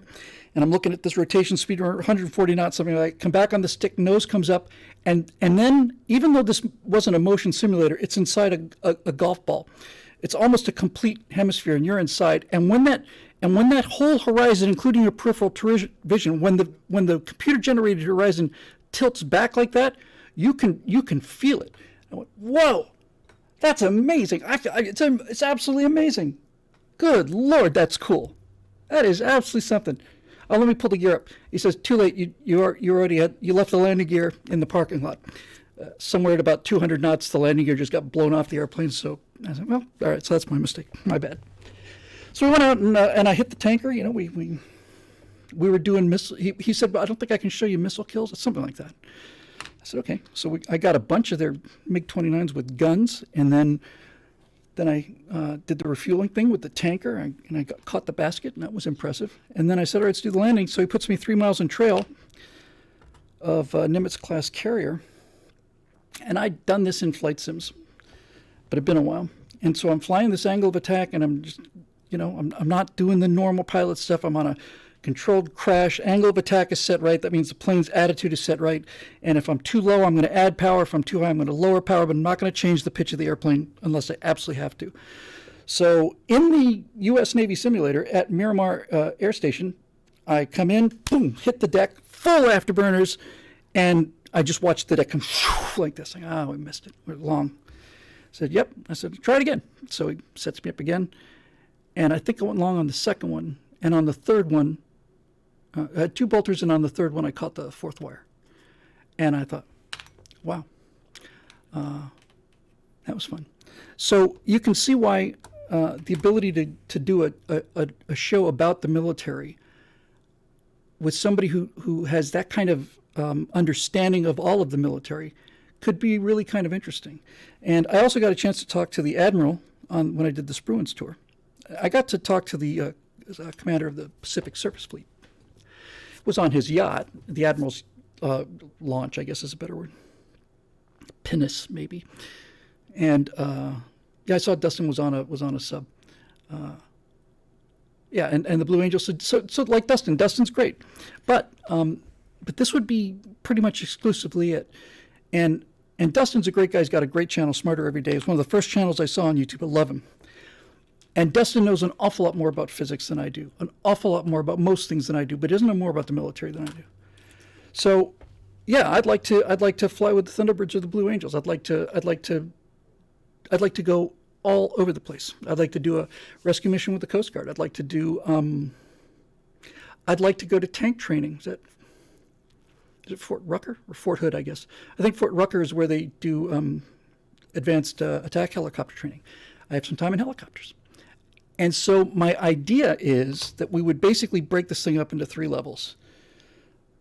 And it wouldn't be edited this way, but the 3 things we would want to do in every episode is, number 1, what does this weapon do? What's it do? All right, the job of an attack submarine is to do what? That's why we have things like swim-out torpedoes and all the rest of this stuff. Okay, that's 1/3 of the show. 1/3 of the show is talking to the people, the regular people, and asking them what they like best about it, what they don't like the most, what makes them happy, what doesn't make them happy, where you're from, why'd you decide to get into submarines, blah, blah, blah. Do you have a problem with morale with women on the carrier? My thought would be if I'm on a carrier and I'm 18 years old and there's 4,000 men, no problem. But if there's 4,000 men and 300 women and I don't have a girlfriend, then suddenly I'm pissed off. Those kind of questions. And then the third part would be I would talk to the highest brass I could get, because I talked to the admiral, who, like I said, owns every surface vessel in the Pacific Ocean at the time.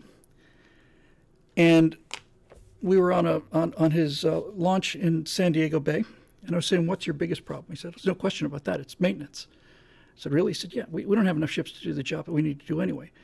But our ships are in port for months longer than they need to be. Well, how'd that happen? Well, back in its infinite wisdom, Congress decided it would be cheaper to do civilian contracting rather than have the Navy do their own maintenance. That's not my position or my decision. My job is to follow the orders of the civilian leadership of the country. But that's basically what happened. And at this time, several years ago, it was during the Obama administration, it says, no, at the time, our Congress is not, the Senate's not passing budgets. I don't know if we pass budgets anymore, but during the Obama years, I think we went 4 or 5 years without passing a budget. We just had a series of spending measures.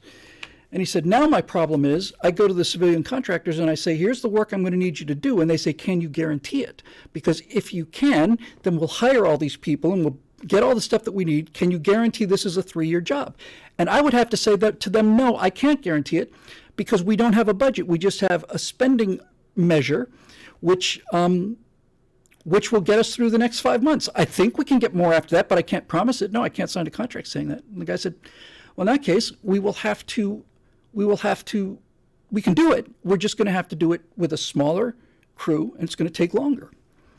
And this admiral was telling me that, that fully a third or more, maybe even close to half of all of our, seaworthy, currently commissioned naval vessels are in port for repairs because they can't get them turned around fast enough. And I said, this is ridiculous. We got to do something about that. So if you could get to those 3 levels, right? If you could get to what does this unit do? What is the role of the M1 Abrams tank? What's it like talking to the tankers? Then you talk to the guy who's in charge of training and you start asking questions like, are tanks obsolete now from what we've seen in Ukraine? That kind of thing. I think that would be the best look into the military that this country would have ever seen. And I cannot think of another person who could do it. And it'd be finally my chance to fly in some, F-16s or Hornets, and makes me happy. And the great thing is, we'd be on their team. So there we go. So that's one show. And the other show I'd like to do is I'd like to do a show called The Self-Educated American. And I'd like to do that show because occasionally it occurs to me that I know something about everything. There's some things I know more about, but I know something about everything. I know that sounds really obnoxious and arrogant, but it's true. And I'm not completely self-educated. I had a great primary education in English schools. Then I came to American 6th grade elementary school, 5th grade, 6th grade, and then through junior high and high school, in which I learned nothing. I went to college. I had a couple of classes where I learned an awful lot, and almost everything I learned after class, hanging out with the professors, having a beer. But virtually everything I know about is stuff that I've just taught myself. So when it's called The Educated American, the beautiful thing about this is, are they referring to me or are they referring to you? Because what I want to do is I want to do a series and make it something to the effect of, these are your minimum daily requirements. These are the things that any educated American has to know. Here's how our government works. When Natasha went for her citizenship test, I broke the whole thing down into a number of big cards like this, Here's the structure of the government. Here's the division of powers. Here's the history. Here's the flag. Here's all this other stuff. So one episode would be, here's what you need. Here's what the educated American needs to know about civics. Here's what the educated American needs to know about physics. Here's what they need to know about biology. Here's what they need to know about bullying. Here's what they need to know about the military. Here's what they need to know about biology, viruses, all this stuff, astronomy. And when I say the minimum basic requirements for astronomy, for example, I would assume that here's what I'd want people to come out with. I'd want them to come out with 2 things. I'd want them to come out with an understanding of the difference between a planet, a solar system, a galaxy, and a cluster of galaxies. I'd like them to have a sense of the scale, where they live, and the pieces, right? Planets, solar systems, galaxies, and clusters of galaxies, and how they're structured and what they're made of. And I'd also like them to know at least something about all of the planets in our solar system. You should know that Mercury is, kind of thing would be fun, would be what's the hottest planet in the solar system? Many people would say Mercury because it's closest to the sun, but it's not. It's Venus. Much harder than Mercury because Venus has this thick atmosphere of carbon dioxide. It's 100 times thicker than our atmosphere. And greenhouse gases on Venus take Venus up to 850, 900 degrees Fahrenheit. Those are the kind of minimum things you need to know. Hi, everybody. And I would just, one episode would be, let's take a subject, and here's what the educated American should know about this. Geography, for example. Geography. You need to know what 7 continents are, that there are 7 continents. You need to be able to name them and find them on a map. You need to be able to show the oceans of the world. You need to be able to find each state in the Union, and you need to be able to show on a map where, I don't know, let's say 7 of the greatest cities in the world are. You got to show me where Paris is, where's London, approximately, right? Just get me close. Where's Berlin? Where's Moscow? Where's Tokyo? Where's Seoul? You know, where's Rio? So I think that would be a really fun show. It'd be something I could really, do, because I'm tired of watching kids who can't name 3 other countries. Well, this is a citizenship question. What borders us on the north? What borders us on the south? What about the east and the west? Those kind of things, these should be automatic. Music would be great. Biology would be great. Music would be great. I'd need a little help on music, I think. Although I know the basics of it, I mean, really, if you're just going to, what do you need to know about music? Not about specific pieces of music, but first of all, what is music? What's the difference between harmony and rhythm? And then I would say, here are pieces of music that every educated American should be able to identify by ear. This is Beethoven's Fifth.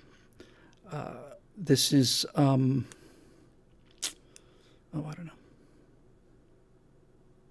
You get the idea. We'll find, this is Mozart. This is maybe the Firebird Suite, something like that. And here are the genres, right? That kind of thing. And by the way, here are instruments. We divide instruments how? Well, there are woodwinds, which would be like the saxophone or the clarinet or the oboe, and then there's brass, which would be trumpets, trombones, bugles, tubas, sousaphones, strings, this kind of thing. Fundamental knowledge, right? And it's not a memorization, drudgery. It's just fundamental things. Here is the essential Earth history. Here's the history of civilization. We're going to start back with the frickin' Egyptians, and then we're going to do the Phoenicians, and we'll actually start with Babylon, I suppose, and then this and this and this and this and this, and this. Here they are. This is what has happened prior to us now. Yes, Toccata and Fugue in D minor is definitely up there. And so, yeah. So those 2 things I would like to do, and I'd like to, and the thing about Daily Wire is they certainly have, percussion, exactly. It's my favorite section. Daily Wire has the clout to get me where I need to go on the military show. I'm quite sure about that. Now, this wouldn't be my decision because I'm not a Daily Wire lawyer, but my strong input back on the military show, my strong input would be the same thing I did when I went to Guantanamo. I've been to Guantanamo Bay twice, voluntarily, apparently. When I went to Guantanamo, I told the PJ TV producers, look, I'm on the side of the military here. Well, if you see something and you can get footage of it, you're telling me that if they asked you if you took any footage, you would just turn it over? I said, yeah, I sure would. Of course I would. I'm on their side. I think that personally, my inclination, again, I don't speak for anybody, I haven't even pitched these shows yet, my inclination would be that the Defense Department gets a veto over the cut. They get to see the cut before it goes out. If there's something in there they don't like, we cut it. Now, we would make this clear from the beginning. If it's something you don't like politically, that's different than something that is a potential security risk. Anything that's a potential security risk, you say the word, we'll take it out. If there's something on a submarine or somebody says something in an interview that's stuff that shouldn't get out there, it's cut. But if somebody says, I'm not happy here because of this, that stays. So anyway, I think those two ideas are great, and I enjoy working with them so much, and I think we could really do some real good with those. And unlike these, individual projects, which I'm constantly having to try to think up, those things second nature for me. I really just almost, you'd obviously have to prep them, especially the education one, but I think they both could do a lot of good. I think they would both last a long time. They have a shelf life. All right, moving on. Wow, I've been blabbing a long time, although we did start late today. Ian Little, I recently heard a very compelling theory that the elites started going hard on the woke stuff in the 2010s because they saw the Tea Party and Occupy Wall Street beginning to converge on certain issues, and it scared the daylights out of them. Now, that is interesting. So the woke stuff was pushed to make sure the people stayed divided instead of turning against the elites. Do you think there's any validity in this? I don't know. I don't know. I can give you my immediate knee-jerk reaction, Ian, and that is that I am really surprised at how the last several years, the last 2 years especially, 2-3 years, has made me much more sympathetic to the kind of things that I would reflexively simply defend or deny, which is a good indication that you should always keep an open mind. Would I cover, by the way, this is really important, would I cover the woke aspects of the military? That would be my mission, frankly. My mission would be to kind of, go right at that, right at it. And if we have to blur people and names, or if we have to talk to people who've left the service because of this, then that goes in there. If there's a tank commander who left the U.S. Army because he had to do something that was really PC or woke, I would want to talk to him too. But mostly I would anticipate that show would be very positive. I think I mentioned this on, not only mentioned it, I think I showed it on Stratosphere Studios. But of all the things I've seen that made me really feel good lately, it was the ground crew of the Thunderbirds. I'm not going to go over it again. I'm sure I talked about it on Monday. But I watched a couple of videos of the ground, because there's a ground show that begins the thing. It takes pretty much 15 minutes to get those guys in the jets, fire the jets up, get them out there on the way to the flight line. So the whole pre-flight deal and getting on board the jets is, stepping to the jets is the term, is they've got to do something with it. They don't have to, but why not? So all of the ground stuff that happens, getting the guys on the jet, and then the pre-flights and starting the engines, all of that is extremely mechanical. It's robotic. It's designed to show precision. This is kind of like the Marine drill team, which is something I'd be interested in talking to, but that's not something I want to do because flying onto an aircraft carrier deck is one thing, or being in a submarine is another thing, or jumping out of an airplane is one thing. But the quickest way for me to get killed by the military would be by bayonet. If I was to join that Marine precision unit, that would be fatal very quickly. So they go through this whole thing, and then as I said last time, there comes a moment when they're ready to roll, when the jets are ready to go, and the two enlisted men, who are the crew for each one of these jets, comes right to the right side of the cockpit, and these two guys are looking at each other, and they throw the fastest salutes I've ever seen, like that. And then, and this is new because I looked back and didn't see this in 2012 and 13. Once they get that salute, then they kind of break character, and there they go. So then they're doing these hand signals, and they got these things. It's fantastic. It's tremendous. Anyway, I don't even know why I got off on that. Oh, yeah, changing ideas. So I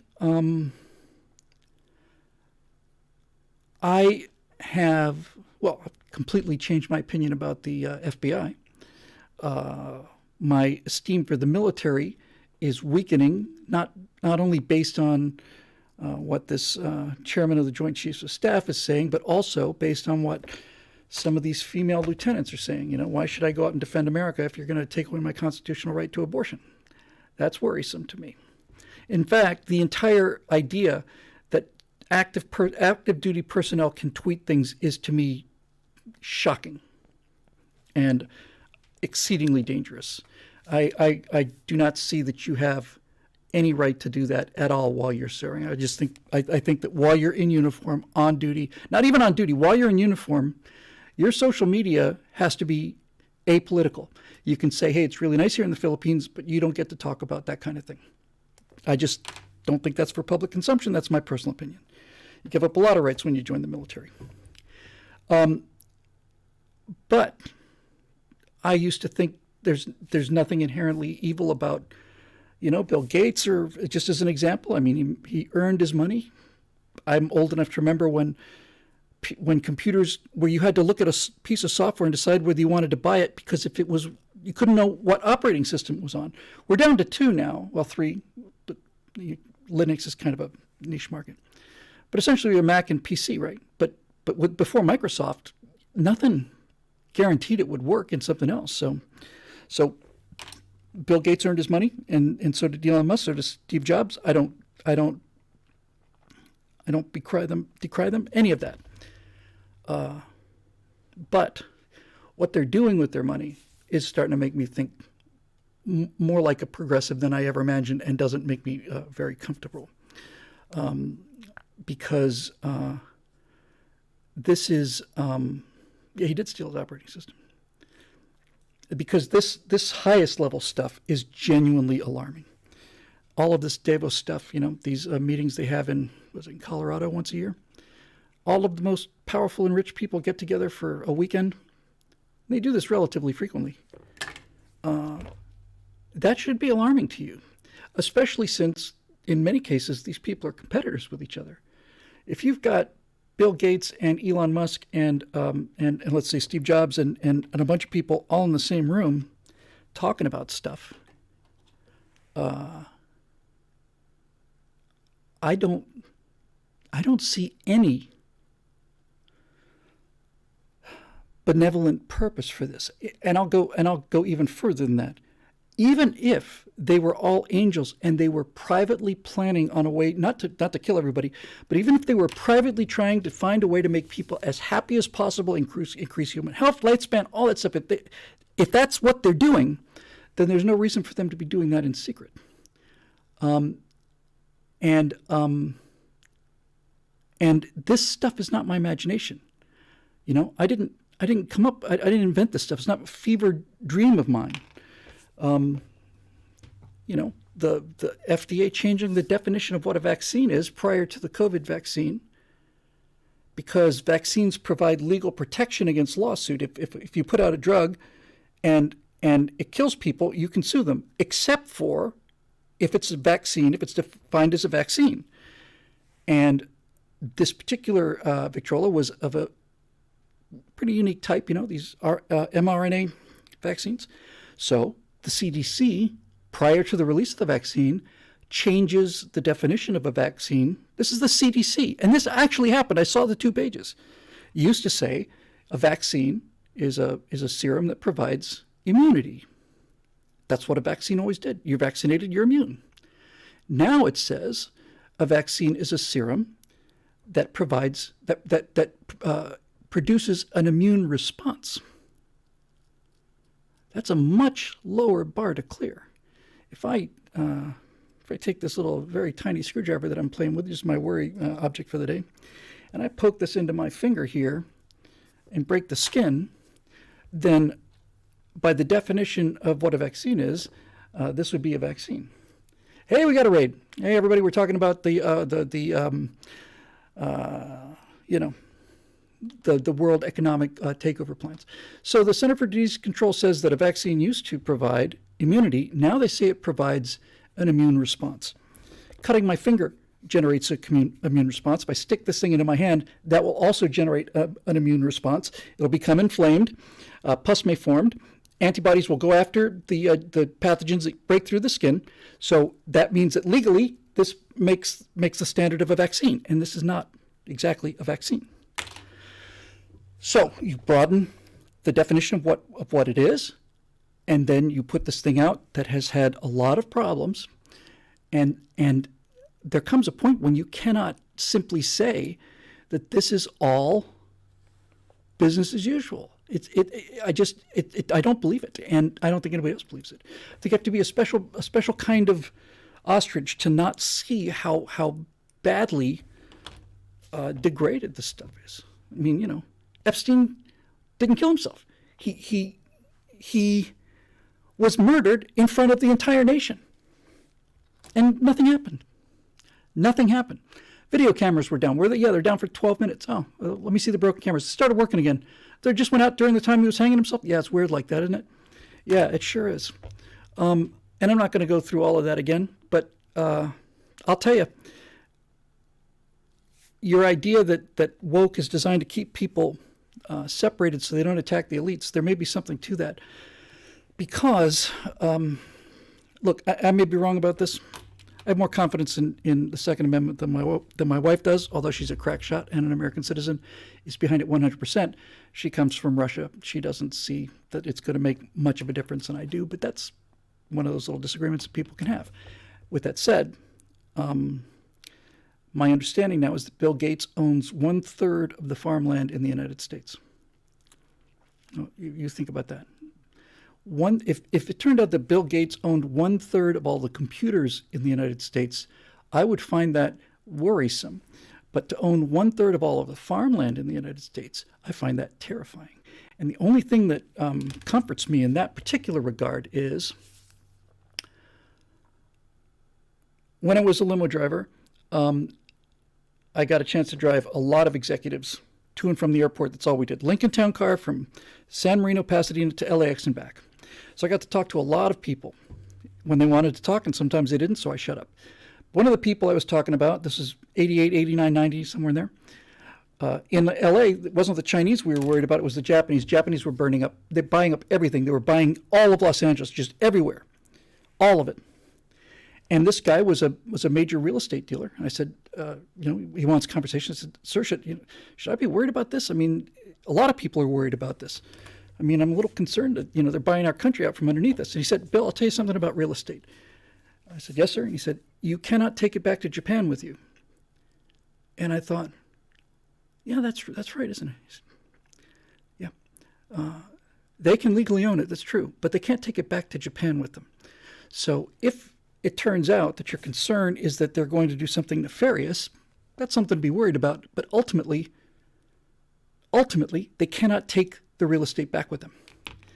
And I thought, wow. So many years later, 20, 30 years later, I'm looking at this with Bill Gates owning all this farmland. And if all of a sudden food crises start to show up, let's just say that the guy who owns the farmland says, I want you to burn all that corn out there, and people are going hungry in America, my kind of response to Bill Gates would be, this farm I'm standing on, Bill, Mullen Lobby, come and get it. I know you own it, and I respect the law, but when everything that you're doing is extra legal anyway, come and get it. Not denying that you have legal title to it. I'm saying come and get it. Now, I'm starting to sound practically like a communist, but I believe in the rule of law. And when the rule of law is being violated by elites who are rich, and they are doing it to intentionally cause destruction, right? So in other words, if Bill Gates owned 1/3 of all the farmland in America, and he does, and let's say we're having a food crisis, right? And Bill Gates says, well, my God, we're having a food crisis. We need to ramp up production right now. We need to increase the productivity of this land because we've got hungry people in America. Then I would say, rock on, Bill Gates, you and your 1/3 of America's farmland. Congratulations. I hope you make a ton of money. But that's not what happens. And that's not what's happening now. Marusha Dark in the YouTube section says that Alex Jones is being made to pay $1.75 trillion to the Sandy Hook families. You know what, Marusha, I'll tell you what I think about that. I think if I was Alex Jones, I'd be very glad to hear that. I'd much rather be charged with having to pay $1.75 trillion than have to pay $20 million. I'd much rather have that kind of judgment against me. Because Alex Jones may have $20 million to lose. What's that old saying? If you owe the bank $10,000, you got a problem. But if you owe the bank $10 million, the bank's got a problem. That's ultimately it, So no, she says, is it trillion or billion? It doesn't matter. They can charge them all they want to. It doesn't matter. It comes a point when it's like, nope.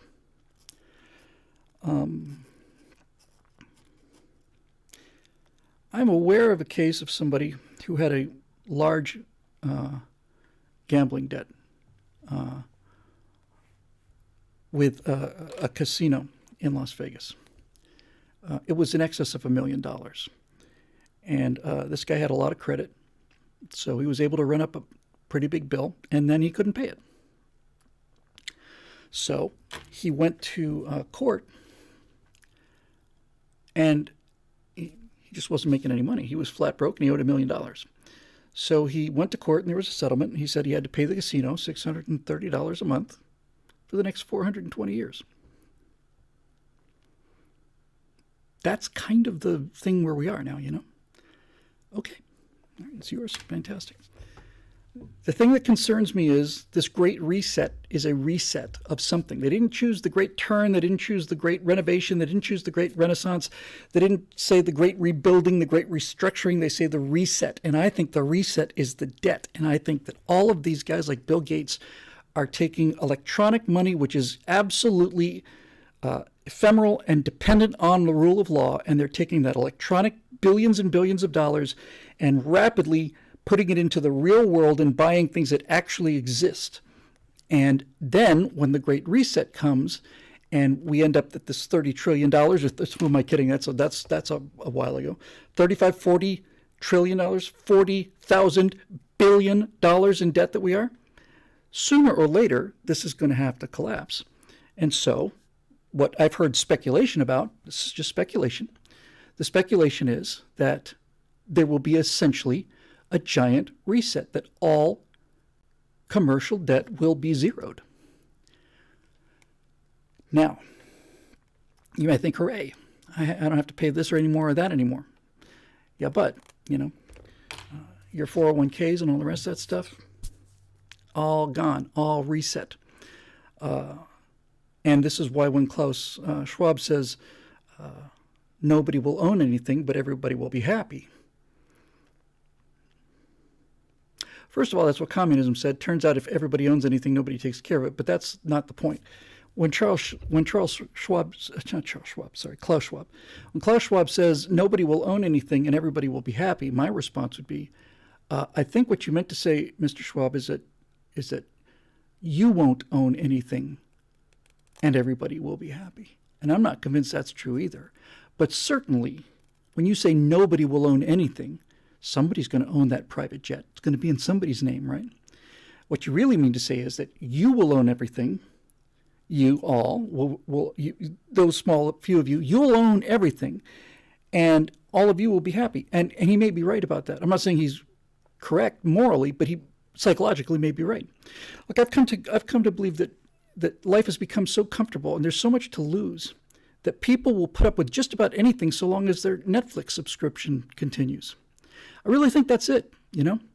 I think as long as people get to come home and live in more or less their same houses and they're you know, paying this stuff, they don't own it, then okay. We've already seen, first time chat from Our Free Choice, if guilty with treason, property will be seized. I like the sound of that. I hadn't really thought about that aspect. But will people put up with this? Well, so far, yes. And the reason we know that is not through COVID. We know that because of iTunes. Used to be that you would pay $1.99 for a tune. You download it onto your device. You could put it on your burn on CD, whatever you want with it. You bought this version of Fun, and you don't have the right to sell it, but it's yours. You can do whatever you want with it. But they don't do that anymore. Now they say just for the low charge of $10 a month or whatever it is, you can download all the music you want to, but you don't get to keep it. And it's not yours. It's ours. You're just borrowing it. And when you see how easily that happens to people, then you're kind of there. My best friend growing up is a guy named Steve Stipp. And unlike me, Steve has always had impeccable credit. He's never been a guy who made a ton of money, but impeccable credit, he and his wife. And so while I was driving, 25, 30-year-old clunkers and buying my $3 of gas at a time, which back then would at least get you, 10 gallons or something, Steve would get a new car every 2 years because he would lease them. And he liked new cars. Steve loved to drive. He still loves to drive. So he loved to drive. And I said, doesn't it bother you that you never really own this car? I said, look, I just consider it a transportation fee. If I was buying the car, then I would make the same payments that I'm making for the lease, except I wouldn't get to turn it in for a new one after 2 years. I'd still be making the same thing, and I'd be paying the same thing. I said, but you don't own it. He said, what difference does it make? And I thought, he's got a really good point there. If you look at this on the meta scale, I don't know.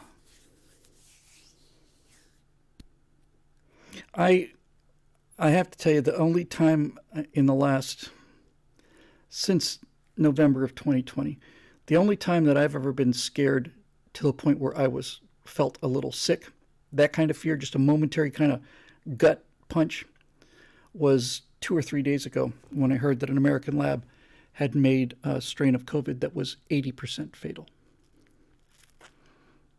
Bubonic plague was 35% fatal.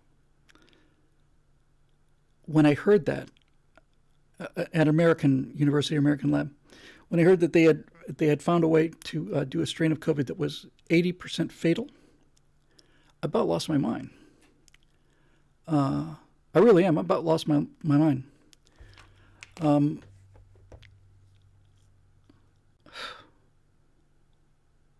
I don't know what the fatality rate of Ebola is, but it's close to 80%. One of the strains of Ebola is pretty near 100%, but Ebola is difficult to catch compared to this. Very difficult to catch. And this is engineered to be contagious. Now, with that said, who was it who I saw who did this? Somebody I respect a lot, I think. Somebody reminded me of the essential kind of the biological failsafe that's built into that. Hi, James from Honduras. Good to see you. Here's the only thing that gives me some solace here. An extremely contagious and extremely lethal disease doesn't last very long. Burns out real fast. Was it Dan Bongino? Yeah, it was. It was Dan Bongino. Because there's a number called the R naught number. It's simple. It's like, on average, how many people will an infected person go on to infect? And if the number's below 1, then it goes out pretty quickly. In fact, the number has to be relatively high. A COVID type virus infects a lot of people. One contagious person can infect a lot of people. It's extremely contagious, but its mortality is low. If the mortality is high, if it kills a lot of people, then basically it kills off its hosts before it can spread too much. In other words, if we saw this 80% COVID thing out there right now, I would suddenly take my 6-foot separation a lot more seriously than I did before. And everybody would lock down for, when I say lock down, you would sit there with your gun pointed at the door, and you would wait for this thing to burn itself out. That doesn't comfort me, though, because I have a feeling that if this story is true, and it appears to be true, that it's an 80% fatal form of COVID, I suspect that that this is a lever to push those people who've not gotten the jab into getting the jab. I think that's what this is. I don't think it's going to get unleashed. I think the threat of it is enough to make people go, ooh. But I will say this. I'll say this. If this COVID thing didn't teach us that this is stuff this is what we need, there is no possible justification for doing this. None. I don't care if you want to say, oh, well, it helps us with a cure for COVID. I don't care. You have no possible justification for this. That lab needs to be nuked and burned down. It is inexcusable. The fact that they announced it to me is so tone deaf, right? I really don't know what to say, honestly. When I saw it, that actually made me like momentarily like ill. Feisty Mama 53 says, why do you think all of these babies are getting ill with RSV all of a sudden? I don't know. Feisty Mama, I don't know why the leading cause of death in Alberta is unknown. I saw that news story repeated many places. Leading cause of death in Alberta, Canada is unknown. I wouldn't even think unknown would be in the top 10. But now it's number 1. Unknown.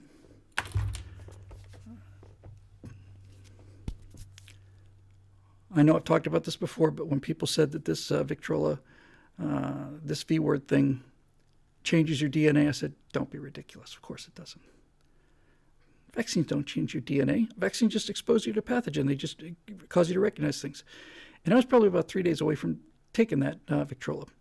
And then somebody said, I need to talk to you. And this is a person who has an enormous medical experience and said, oh, it does change your DNA. Really? No, it does. How? And they told me how. And I went, holy shit, that's not a vaccine. No, it's not. So I saw a clip of Bill Gates from a year or two ago. He said, when you get older, probably in your late 60s, 70s, probably good to get boosted once every 6 months or so. Is that right? Okay. I'm looking. Let me make sure I got all comments selected because otherwise I'll get chewed out. Chewed out, I said. All right. Moving on. Let's see if we get pulled for this one. The only reason I could have that conversation is because I think we're down to 0 strikes. So I'm feeling feisty. By the way, everybody now, music channels, Odin's Men, which I've been watching a lot of, all that stuff. Everybody's complaining about censorship on YouTube. And I actually, what would be the absolute, I think the complete proof to me would be if somebody like Gates or somebody were to say, everybody needs to get a booster shot once every 6 months. I would say, okay, Bill, would you be willing to do that on camera? Absolutely. Okay. Would you be willing to do it if I got to pick the syringe? What? You heard me. I'm going to go to a reputable source. I'm going to get a dose of the vaccine that's out there for everybody, and we will inject you right here on camera. So it wasn't like he gets, the rainwater injection. I'd be very curious to know. Anyway, moving on. Ian Little. I recently heard a very compelling theory that I did that one already. Beg your pardon. Eric Blake. Hey, Eric. Greetings from Central Florida, Bill. Wasn't quite the eye of the storm, but still I am, as of now, proud 2-hurricane survivor. Congratulations, Ian, and which other one? I went through a couple in Bermuda, and when I lived in Florida for 25 years, and I never got one. I think Andrew hit when I was in college at Gainesville. Now, watching a recent virtue signal, I admit I was deeply disturbed when you suggested that maybe Independence Hall should be destroyed because of Brandon's speech in front of it. That was hyperbole. I trust you were half joking to make a finer point, but I know you're aware of the value of monuments to our heritage of the American experiment, so why destroy those monuments because we don't like the left misusing them? Again, hyperbole. Why give them the win of helping to destroy the legitimacy of great things? After all, they're the ones who want to tear down statues, right? Yes, when I said it should be burned to the ground, I was referring to it in terms of sterilization. That's how it made me feel. I would never burn down Independence Hall. If I did that, I wouldn't believe that any of this could be restored, and I do believe it can be restored. How about just don't mentally let them own anything that isn't rightfully theirs? As Zoe often noted, the vital thing is the power of the imagination. Don't let them take over yours. Independence Hall represents the ideals of the founding. Don't think of it any other way. It's good advice. P.S. Your insights on last week's lounge with the old airplane analogy pretty much reassure me that you don't really want Independence Hall destroyed, but still I'd love a clarification. Hyperbole. I've said it a million times. Here's Here's a Halloween. I don't know. It's peanuts, and it looks like Lucy. I think Lucy Van Pelt should be burned to the ground. Jared Bryant. Oh, Bill. Oh, Jared. My conception of conservatism, and who are you to speak to me about conservative, by the way? Before you even finish the sentence, I am the definition of conservatism. There's anybody who is there is no one to the right of me. Just want to get that out of the way. My conception of conservatism and my sense of allegiance to right-leaning politicians has really evolved in the last few years. I wonder to what extent your own views have evolved. What would you add, drop, or clarify from your What We Believe series from back in the day? Thanks. Wow. Yes, my opinion has evolved. I think the 2022 Republican Party elected Republican officials after this election. I personally think that this will be the most solidly conservative group of Republicans that we've had since the Civil War and maybe ever. What is the first name of the Arizona candidate? Is it Kari Lake? I've seen her hand the press its ass. This isn't just a weapon, it's the solution, right? Donald Trump was great at it, and Kari Lake, yeah. And I'll tell you who's great at it too, is Ron DeSantis. I saw something. And here's how I know that we're slowly learning, slowly. I saw Ron DeSantis get asked a question right after Ian. And here's the question. So a CNN or somebody saying, Governor, I wonder if you'd like to address the issue about the slow response that you've had to the Ian. And he didn't even let him finish it. Whoa. Stop it right there. Okay, this is why nobody trusts you people, right? You're just simply saying slow response. You have no evidence of that whatsoever. We were absolutely primed and ready to go with this thing. We've moved as fast as we can, and the people on the ground say so. So I'm not going to let you just put this out there without comment. We had a great response to this. We're doing our very best, level best. The people in the field are doing great things and so on, and I'm not going to let you get away with saying this kind of, and that's exactly what it needs, right? It just needs just to stop it right there. And Kari Lake has been, she's just loaded for bear. She's just ready to go. They know what they're doing. They know who they're fighting, and they don't engage. They don't engage on their territory. And because they don't engage on their territory, that's a win. Just the fact that, was it Tulsi Gabbard? Like I said, guys, disk drive is pretty much full. I'm doing a lot of paging to memory, RAM is stacked, and I'm just a little bit of disk space left, and I'm just doing paging, It takes a while for me to remember these things. Tulsi Gabbard, right? She was the one who was the former darling of the Democratic Party, just coming out guns blasting? Man, I'm here to tell you. These people are the end of the left. Because the thing about the left, and we've said it 100 times, they have no coercive power over us. All they have is the ability to use our decency against us, the ability to shame us into silence. You're a racist. Oh, I better shut up. Nobody wants to be called a racist. Racists want to be called racist, but people who aren't racist, they'll crawl over broken glass. So they don't have machine guns. They don't have tanks pointed at us. They've just got our consciences, and they've also got our consciousness. First time chat from Johnny Schiff's Fake News. Yeah, that's exactly what it is. But it has to be squashed immediately. Look,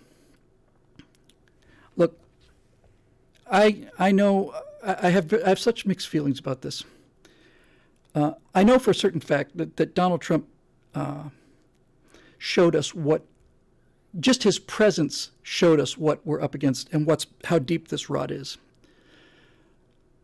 And I would like to see Trump beat Biden more than anything in the world. But if I had to pick the team, I would pick DeSantis and Lake. I just don't see a solution to this divisiveness. And well, let me rephrase that. I think that DeSantis and Lake don't generate the kind of allergic response that Donald Trump does. And I think you could win a lot more people over with sensible, rational, good government. Now, with that said, I don't think DeSantis would run against Trump under any circumstances. It's very possible he would be Trump's running mate. That would be a hell of a ticket. I think that'd be great. And every time I see Joe Biden speak, especially when he spoke in front of Independence Hall, I said, you know what? I don't care anymore. I am all in for Trump, and I just want to see Trump beat this miserable, lying bastard. I want him to beat him into the ground. I want to see that really badly. So my head tells me DeSantis, but my heart tells me Trump, because I really want to see that. Is it good for the country? I suspect in the long term, sometimes it's not. But then you get to this business of, I don't know. It would be, my personal opinion, for what it's worth, would be that if Trump wins in 2024, he'd be the first president since Franklin Delano Roosevelt to win 3 elections for presidency. That's what I think. All right. Let's see what happens, because, this is an ongoing thing on the Stratosphere Lounge. Some people are for it, other people are against it, but I'm for it. So I'm going to check again, because when we did this last time, the numbers were looking good, and I think the numbers are looking like suddenly great. So let's go to betting odds, where people have skin in the game. Oh, good golly, Miss Molly. We are now very, very, very close to the widest spread that had ever been in the House. I told you before, in the end of somewhere around beginning of August, the Republicans started dropping and the Democrats started rising. Now in the House, according to the betting pool, the Republican chance of control of the House is 88.9%. That's up 2.5% in the last day. Now, when I first started looking at these, Republicans had a slight edge on the Senate, 56, 57%. And then when this collapse thing happened, they went down to like 27%. And now they are at, where are you? I want to be above water. Oh my. Wow. All right, I'm going to show you this one because this to me is interesting. Now, people have said, well, this isn't legitimate for this reason or that reason. Maybe, but I've done a number of, did a firewall and things on distributed intelligence, so I can't abandon something that I believe to be true just because I don't like the results it's spitting out. I'm not a climate scientist after all. So take a look at this. This one's really interesting. Here is, as of this moment, as we record this, here's the Senate. Now look at this. You can see in somewhere around July or August, there's a big drop for the Republicans, then a rebound, then a really steep drop. But look at the far right of this thing. The recovery has been better and better and better. But look at the last couple days. It's vertical. It's a vertical line. It's pressed. I'm so excited I can't even speak anymore. It's practically exponential. That approval line for Republicans and the disapproval for Democrats is nearly a vertical line. It's never been that steep, with the possible exception of early November. 60% chance of getting the Senate, and fortunately for us, the election is getting close. They don't have a whole lot of time, and the momentum is not slowing down. It's accelerating. So here's what's. I'm sorry. Anybody know what site it is? I should be happy to do that for you. Where to go? I think it's called. Oh, I'm sorry. It's right here. Yeah, that site is electionbettingodds.com. I put that in the comments, but I think you pretty much get it. One word, electionbettingodds.com. And it's, man, I'll tell you, when we were at that nadir, when things were really looking low, I thought, man, how much more beating are the people going to have to take? Like I said, I think it was caused by, I think the abortion thing had something to do with it, but not much. I think the Mar-a-Lago raid had a lot to do with it, and I think that gas prices going from $7 to $6 had a lot to do with it. But man, it is just, yeah, somebody in the comments said escape velocity. Taylor 3006 says, I honestly don't see our way voting. I don't see us voting our way out of this mess. I'll tell you what, Taylor, you're right. I'm not saying I agree with you. I am saying this. We will know in November whether or not the system is recoverable through electoral means. I have been told that there is a margin of cheating. Now, what I seem to see in 2020 was that the margin continued to get adjusted to produce whatever it needed. But let's just say, for the sake of argument, that this goes the way it goes, and we even pick up a couple of governorships. So we have the House and the Senate, let's say, just for the fun of it. Immediately, even before you start going after Biden and everybody else, immediately you have to have the House draft legislation calling for universal election integrity, paper ballots, and election day. You have to have that, and you have to be prepared in the way that Kerry Lake is prepared and DeSantis is prepared. You have to know in advance that they're going to come and give you the whole voter suppression thing, and you got to give them all the whole 9 yards, both barrels, everything, guns blazing. Don't even let them finish the sentence, right? I would get that there, and I would call it the voter election, the election integrity law, and then I would make Biden veto it, and I'd bring it back. I'd bring it back, and I'd bring it back. He vetoes it. I'd bring it back. I'd make him veto it every week. I'd make him veto it every week. The example that it can be done right, by the way, somebody said Iowa has near zero voter fraud. The standout state was Florida. Florida is what, the third most populous state in the country? Fourth? It's either Texas or Florida. It's growing. And they got the results in without any cheating, got them in on time, and so on. Never, ever, ever. You start this the day that they're sworn in January, and you never, ever, ever go on camera. You never have a Republican speak any question that's directed at Republicans anywhere. You never, ever answer a question until you get that out there. Speaker, whoever. The president has accused of this, or the president. What do you think about the gas bill? Well, before I get to the gas bill, I would like to once again say we can't understand why the president of the United States doesn't want fair elections. We don't understand his repeated veto of this. It's very clear. It's extremely clear. We don't know why he continues to do it, but I guess he has his own agenda in that regard. Let you draw your own conclusions. Anyway, with regard to the gas bill, that's what I would do. I'd never let it drop. I'd run it into the ground. I would absolutely run it into the ground, and then I would find somebody. You don't get to appoint the Chief Justice. You don't get to appoint the Attorney General. That's all still in Biden's control. Again, assuming we do both of these things.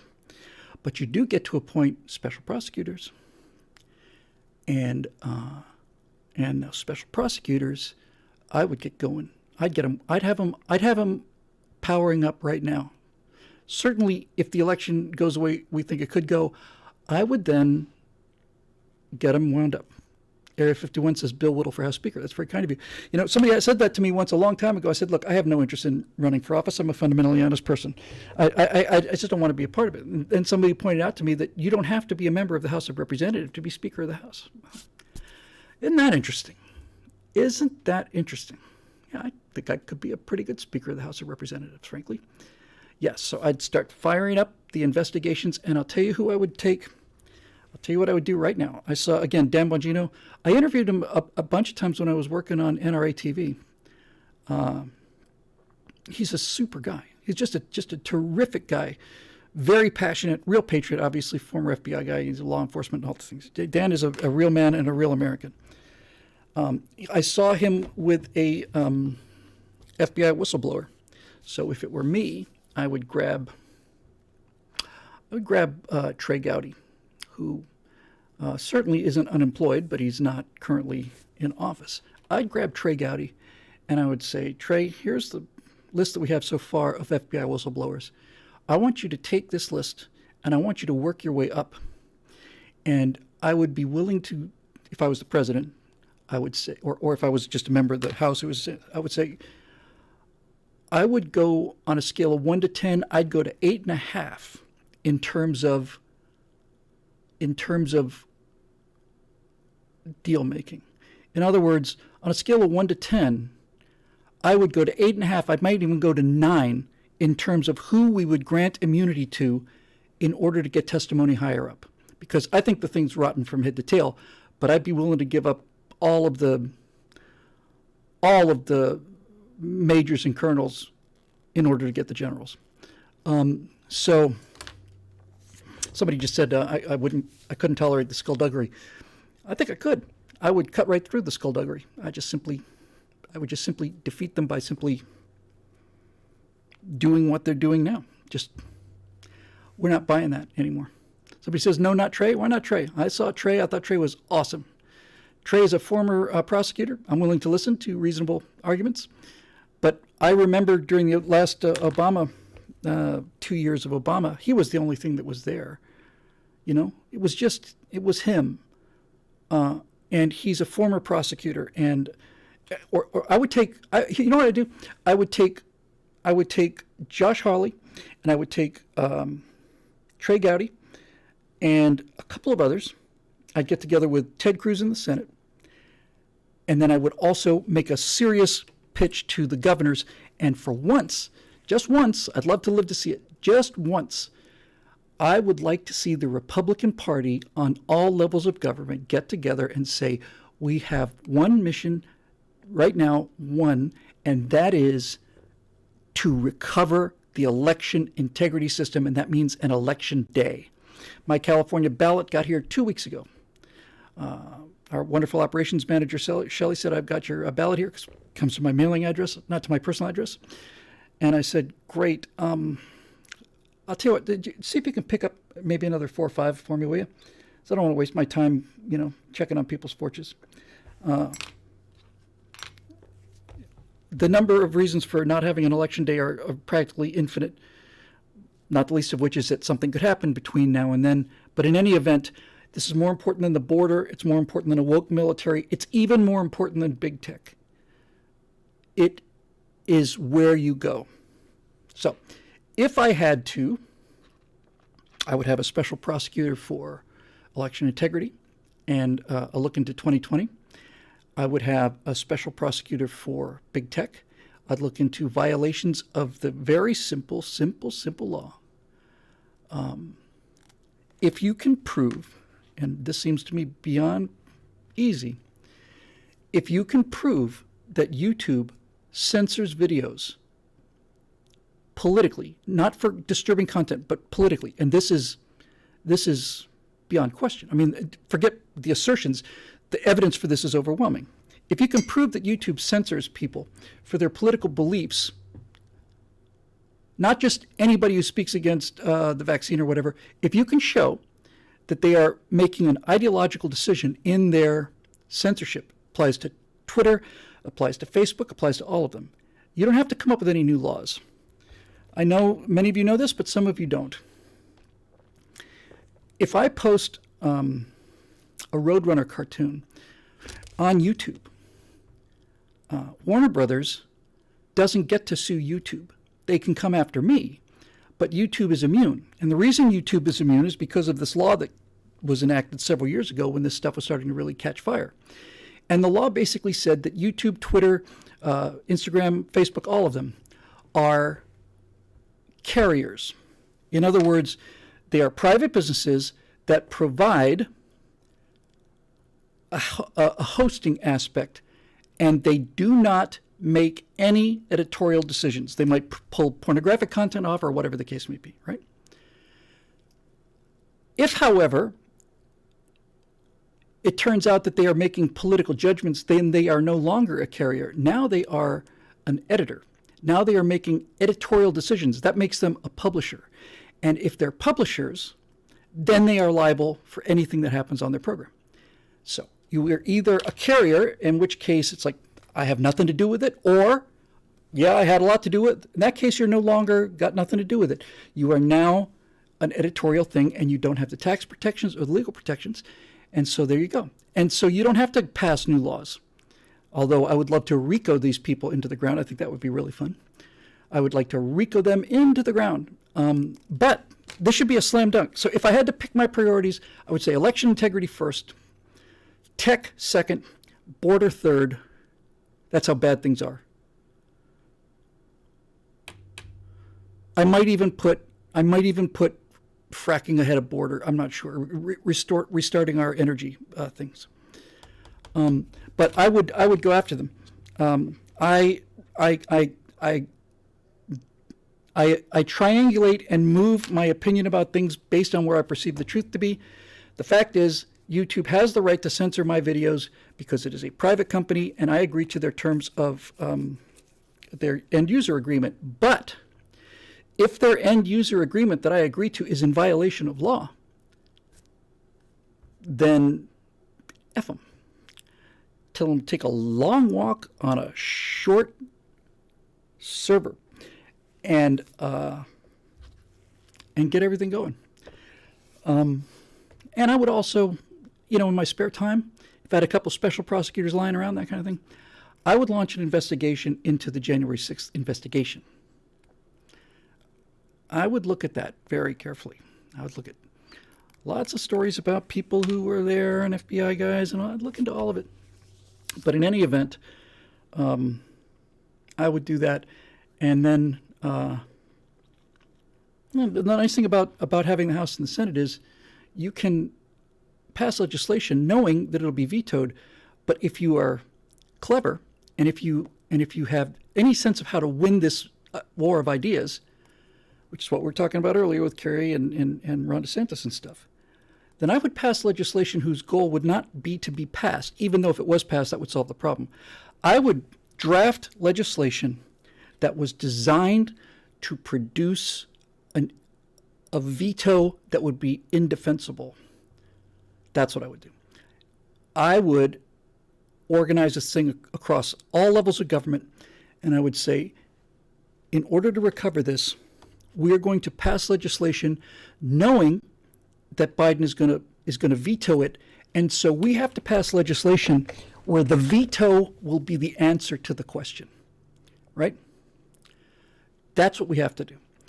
We have to put them in a box where there is no way out. He either signs it and it becomes law, or he vetoes it, and that opens up all kinds of questions. You make it absolutely nonpartisan, but you got them. For example, I would sponsor legislation, let's say, and my bill, House Bill, Bill number one would be basically this.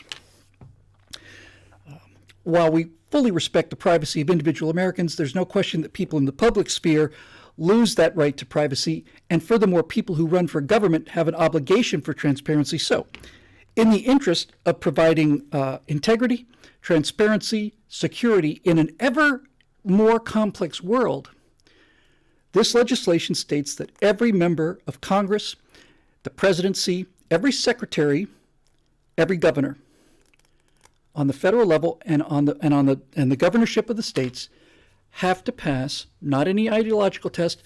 They have to pass a simple cognition and memory test, because some politicians are so old now and our lifespans are increasing so much. This is how I phrase it. I just make it as nonpartisan as possible. It used to be, you retired at 65, you got your heart attack at 67, but now people are living in their 80s and 90s and they're still in office. So we are not asking for a special test. We're not asking to come up with a test. We're not saying any of that stuff. We're saying that the standard psychological test that is a simple test for memory and retention and the degradation of mental capacity over time, that test has to be taken every 2 years by anybody serving in one of these positions. That's what I would do. I'd sponsor that bill. I'd get them to pass it. And I'd make it streamlined and very easy. And then I would say, then I'd go on offense about this. I would say, this is not an IQ test. It's not an IQ test. It's not measuring how smart you are. It's certainly not measuring your ideology. It's measuring how good your memory is and what kind of what is your ability to process information. It is not an intelligence test. It's certainly not an ideological test. It's a simple, long-standing, highly used test to determine decreased mental capacity. And who caused, yeah, there it is.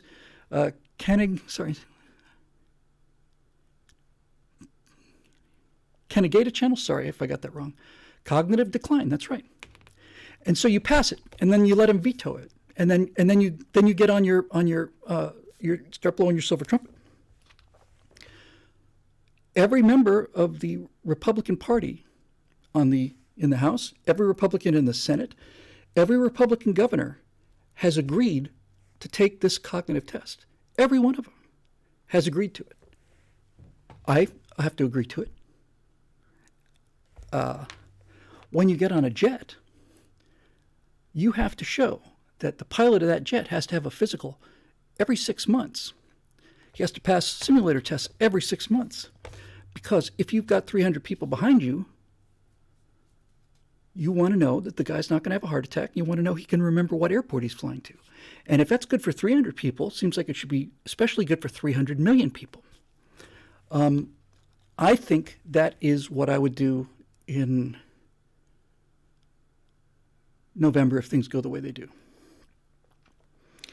And I might have to have a very brief talk with my extremely busy acquaintance Ted Cruz on this subject and just say, hey, let's play the cards we're dealt. At the House, we have the Senate. We can get legislation to the president's desk. We can get legislation to his desk that we know he will veto. So let's put this in such a way that the veto is an admission of guilt. Let's do that. That's what I would do. That's a damn good idea. Maybe they'll listen to me for once, who knows. Okay. Eric Blake again, 103.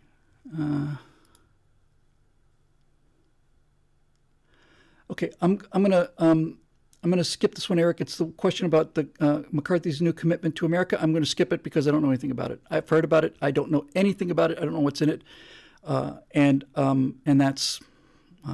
I'm sorry. I would have nothing to say about it,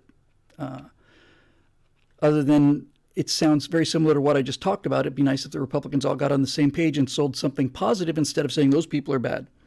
Here's a better way to lower medical bills and improve the quality of your service. Here's how we lower gas prices. Here's how we lower inflation. Here's the tough work we have to do to secure our border. Here it is. Here it is. Bam, bam, bam, bam, bam. Get everybody who's carrying an R after the name to sign on the dotted line, and don't let them out of it. And if it turns out that I'm running the RNC, let's say, and I've got something like that cognitive test, or I've got something like, here's a plan to do the things that conservatives would do to recover this country. If I had a Republican who wouldn't sign that, I would very quietly tell them, if you don't agree with this, then you don't agree with the core principles of this party. There's nothing regional about this. There's nothing in this that is in any way on a borderline issue. We're not even asking you to sign off against abortion or anything like that. We're just saying these are constitutional common sense steps, and if you are not going to put your name on this, then we will disown you, and you certainly will be primaried, and you certainly will not get any help from us in terms of election anymore. And then, now, if I've misjudged you, please make your case for why you wouldn't sign this. But I'd get everybody's name on it. I'd get signatures. I would. I'd get signatures because the big problem is having Republicans start to run when things start, when the left starts making noise. It's not when the population shifts.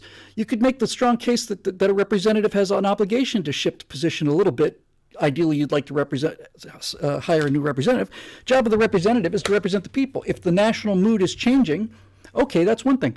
But we're not talking about that. We're talking about people deserting because a small microscopic group of people are making so much noise that they're bullying cowards into abandoning their post.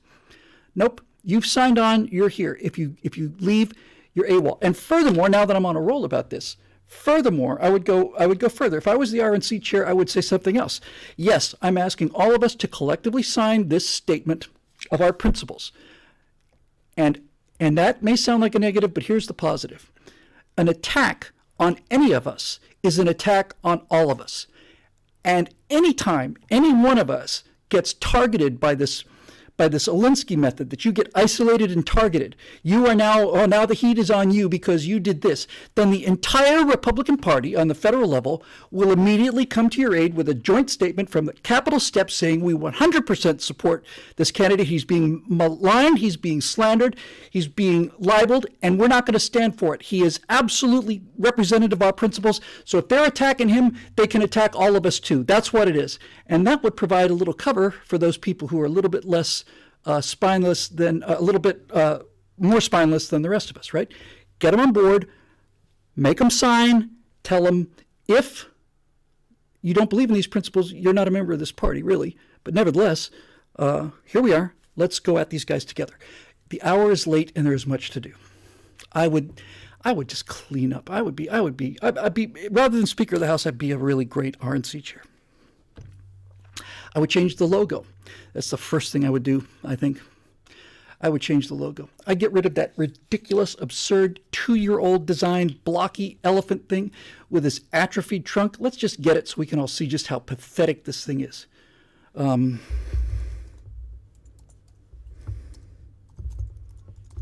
going to spend a moment of not dead air, but somewhat quiet air to make a point here.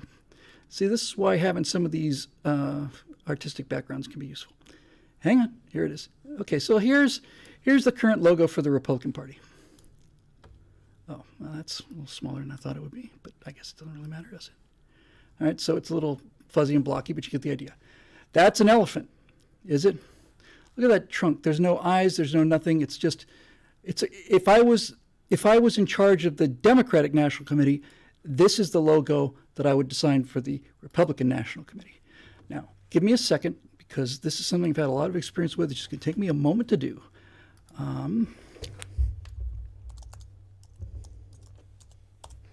Just 1 second, it'll be worth it, I promise you. In fact, this is so important that I'm going to have to put on the cogitation spectacles. All right. Hang in there. Hang in there. Don't go away. Yeah, that's what I want. I would then, oh, that's not bad. Stay with me, gang. Talk amongst yourselves. It'll be worth the wait, believe me.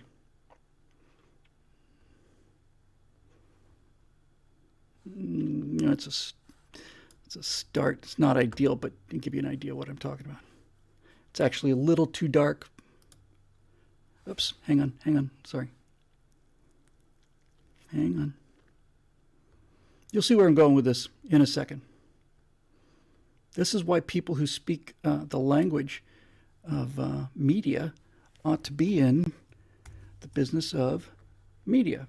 Now, I'm going to do a couple of these. I'm just going to see what comes. But as a starter, I'm telling you right now, I could change the colors, but I think this is probably a little bit too negative, but it'll give you an idea for the new RNC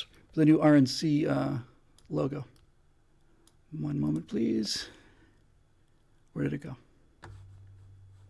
Did you go underneath? Yes, you did. Okay, here. This would be my first, one of my first choices would be this guy. Come on. All right, I don't know why it's doing that. I'll just cut it again. You want to be that way? That's fine with me. I can play that game too. I can do screen grabs too.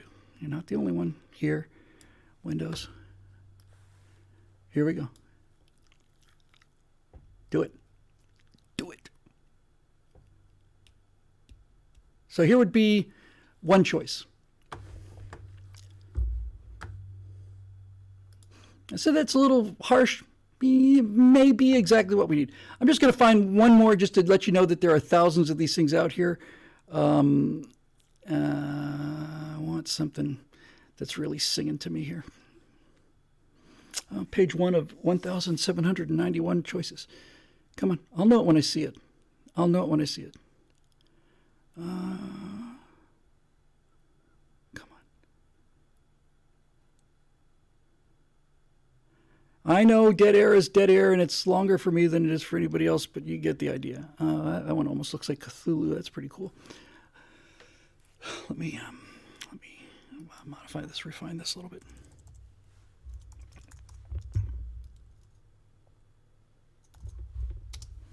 Let's see what this gets us. Yeah,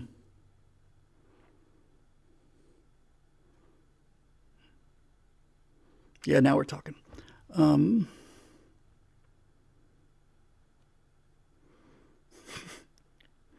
This is so easy. It really just makes you want to, just really does make you want to just wonder why this isn't done sometimes.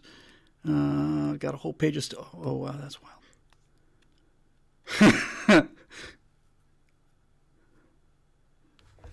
Again, this is not what I'm going for. It's just made me laugh. You want to scare the hell out of the Democrats, and you want to get kids on board. You make this your new RNC logo.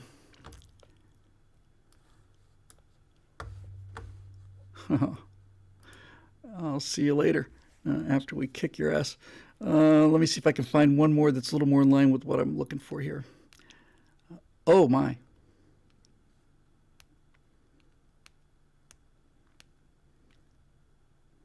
All right, why not? Again, I'm not going to waste your time because I could probably do this in a half an hour, but I don't have a half an hour. But I will give you one more. I'll give you one more.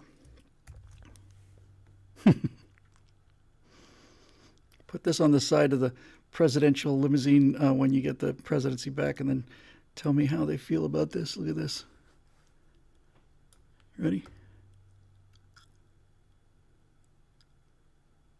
Come on, do it. Woof. Yeah, that's right. Yeah, that's right. Your logo seems very angry. It's because we are angry. We're extremely angry. We're very sick and tired of what you communists have done to destroy the greatest country in the history of the world, and you haven't succeeded. And now we are coming back. And by the way, I would add one thing which I've always felt would have been really just excellent for this. I'll delete him, and I'll delete him, but I will keep this one. So underneath this logo, I would have the slogan of the RNC, and underneath this picture where it says Laura Nipson, it would say, "Don't be an ass." That would be our motto. Don't be an ass. Period. That'd be it. And it's game over for them. Game over, man. Don't be an ass, okay? That's all we're asking. We're just asking that of anybody. Just don't be an ass. You can do whatever you want to. It's a free country. Do whatever you want to. Just don't be an ass about it. That's all. What's so hard to figure out? Nothing. Yep, we're out of your hair. Good. Oh, by the way, this being tax season coming up, here's our plan to do your taxes on the back of a postcard, index card, really, if you got good handwriting. Here's our plan for your income tax. Here's how it works. Currently, the income tax code stretches to the ceiling, and having just taken a look at my income tax returns, it's 40 pages of numbers. But under our plan, here's how it works. On line 1, put down the amount of money you made in the last year. On line 2, multiply that times 0.17, which is the current tax rate across the board. And whatever that number is, that's what you write a check to. Done. You have a good day. All right. How hard is this? Let's see.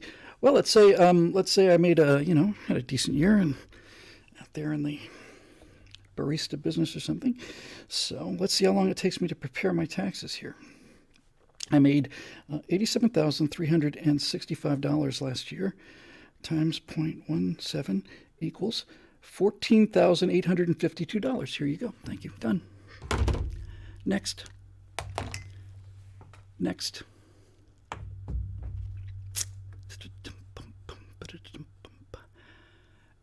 See, this is the thing that is both so frustrating and also so liberating about the people that we're up against, and that is that they are so incompetent and their ideas are so old that they can be very, very easily defeated. And then you have to ask yourself, so why aren't we defeating them? Then you get down to because of the incompetence. It's not even the professional incompetence.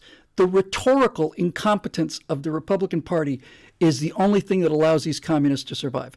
The rhetorical incompetence of Republicans, their inability to come out and say, speak the truth and run for it. And I get the feeling that this election will get us more of those people. Don't be an ass. There's an interesting question from Spencer R. Rackley IV. What happened to the Adler Planetarium? Went there this past Friday and it sucked. I know I've been to the Adler. Where is the Adler Planetarium?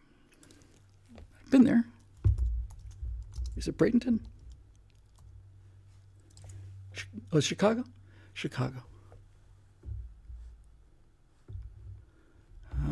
Well, right now I can tell you, since it's in a major city, it undoubtedly has a Zeiss planetarium in it.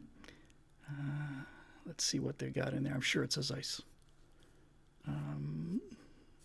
What you got in there? Come on. What you got there, bud? I don't know. It looks fine on their website, but that's what you would expect. Oh, there's an ambulatory. Oh, that takes me back. So it's almost certainly still got the star projector it had originally, and that's a Carl Zeiss machine. It's the Spitz machine that we had at the Miami Planetarium. It's aluminum. It's light, thin, moves very, very quickly in 3-axis. The Adler, the Zeiss Planetarium, it's in Adler and in the New York Planetarium, the older one, is 3 times the size of the Zeiss, of our Spitz. It's 6 times the weight, and it's made out of lead and uranium, depleted uranium. It can change a star can move 15 degrees in only 15 minutes. If it was digital, if the planetarium's gone digital, then it's not a planetarium anymore. It's a theater.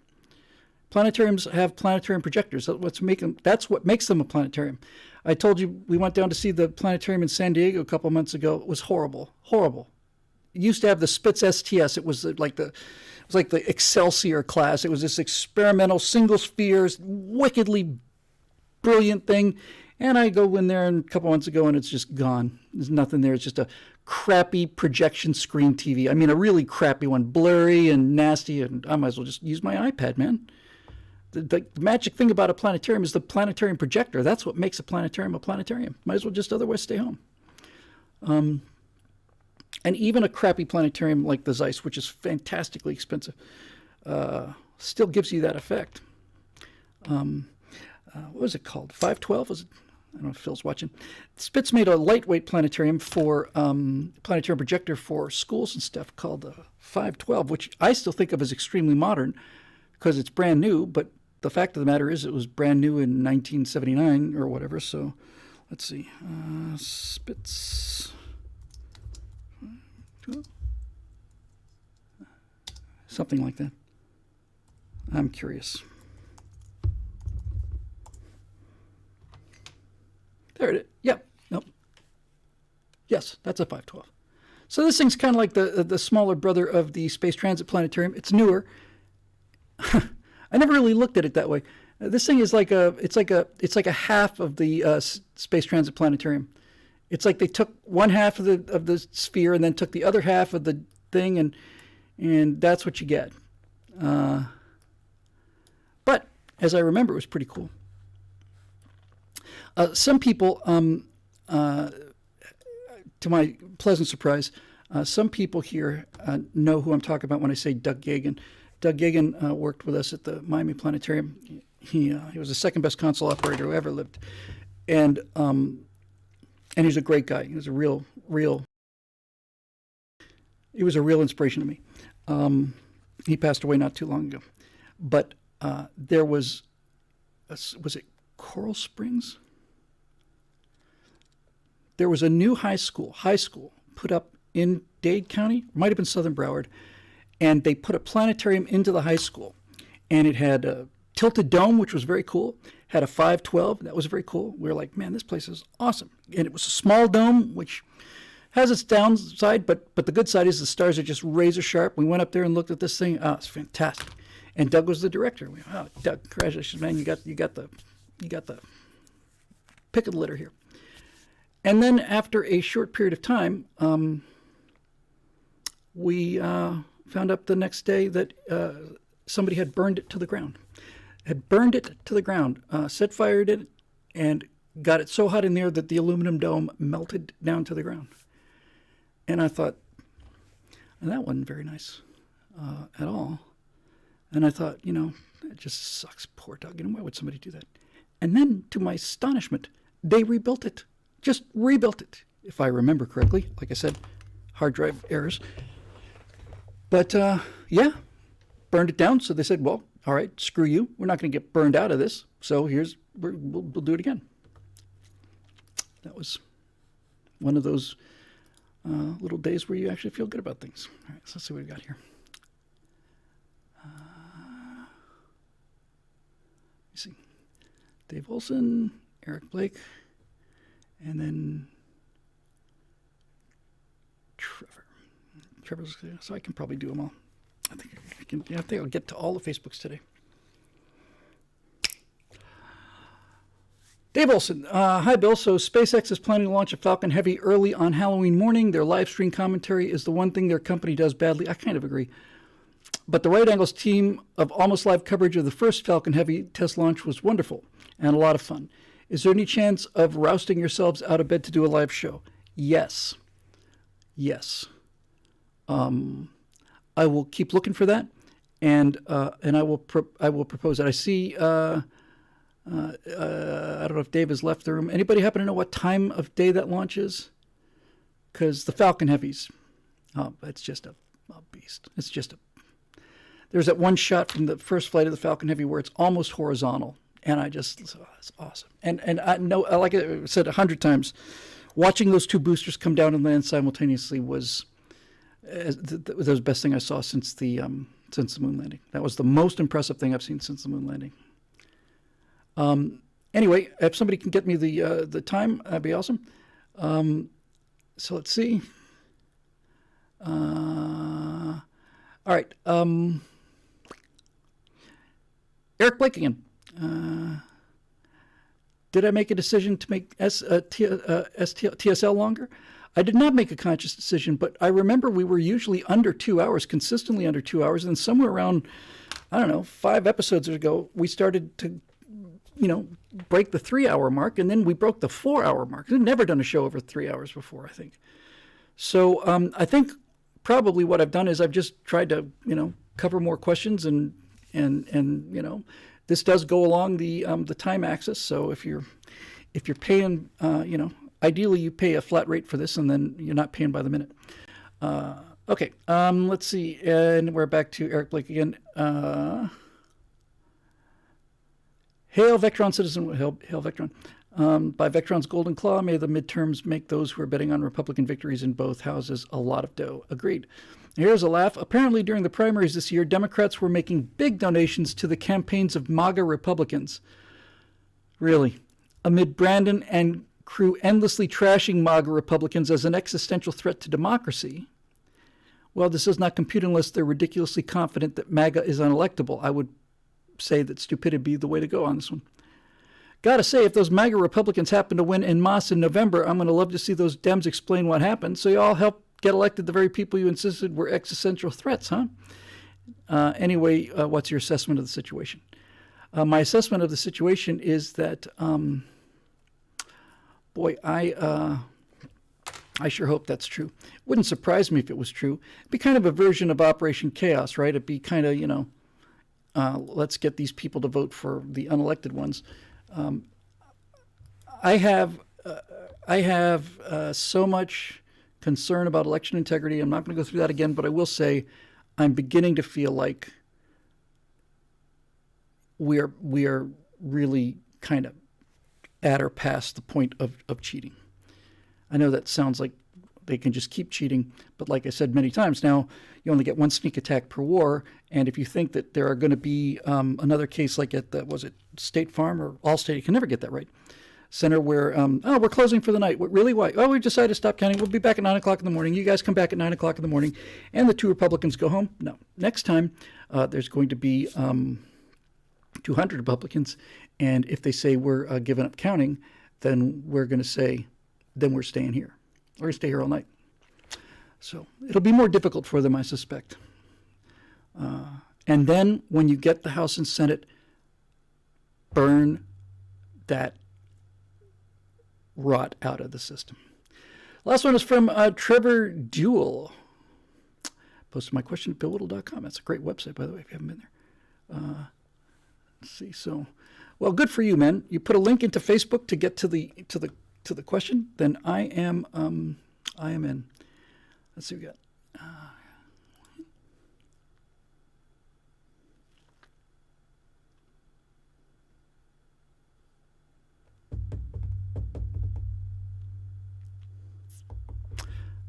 Members forum.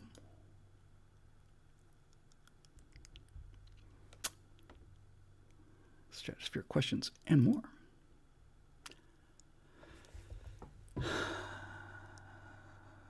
God bless you. Let's get Bill in Animation Studio. God bless you. I swear I will give this the attention that it deserves. I know the timing was absolutely appalling and I just couldn't do anything about it.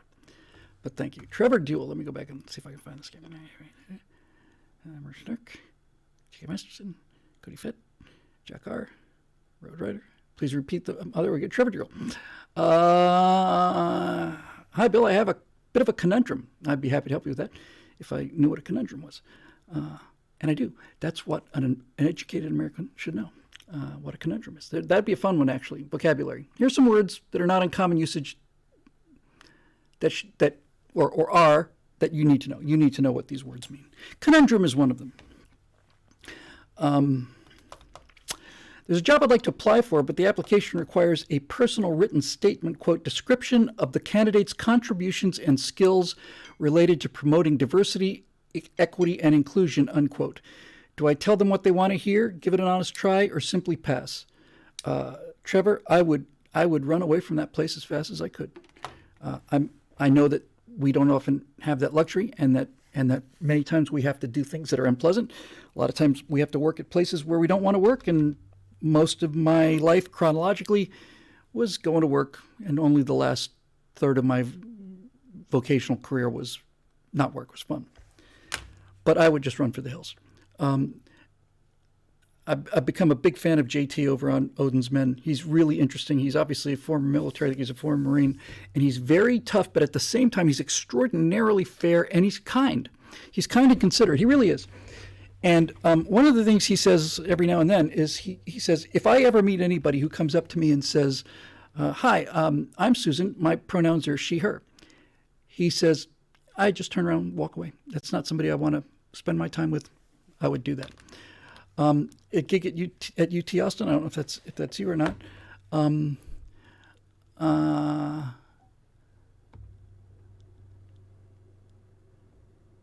Sorry. Broke college student. I can't answer that yet. I just can't. I don't have time. It's a good question though. Can you put it in next Stratosphere Lounge? We'll do members next time, and if you remind me, I'll get to that first. It's a big question, and frankly, I don't know the debate. You told me what the debate is about, but I haven't followed it, so I don't think I could do much good right now. Anyway, all right. Well, yeah, I would just get out of there, because to be honest with you, Trevor, if they want this information from you up front, you're going to have to live every day there undercover, and there's nothing that destroys a person rather than having to lie every day when they're fundamentally honest people. I would give you the same advice if you were a liberal trying to apply at a conservative place, although it wouldn't bother them. I would just simply, I cannot imagine, especially in this climate, by the way, when nobody can be found to go to work for any job anywhere. I would say that you're just going to be miserable there. I've gotten some advice from a number of members. And obviously, I've been pretty stressed and in kind of a rough place for the last 2-3 months now. A lot of that stress has been relieved, but still, it's been rough. And from a number of people, but especially a good friend of mine, said, you know, it's really tough for you because when Daily Wire left and everybody else left, you're the last Indian, out there in the woods, and everybody else has moved on to the, to the place where the buffaloes still are. And he's right. It is. It's lonely out here. It'd be nice to go to work with somebody every day where you were knocking down the door and you had people who had your back, and you had people who would, I don't know, check the microphone before the show, or maybe make sure the camera's hooked up right or something like that. That's their job. That's what they do. They don't have to do the talking. They just make sure that the thing's ready to go. I've heard rumors that that is possible to do. But you would see, the thing is, you think, okay, well, if I get past the first hurdle and then I get the job, then I don't have to worry about it anymore. But I don't think it works that way.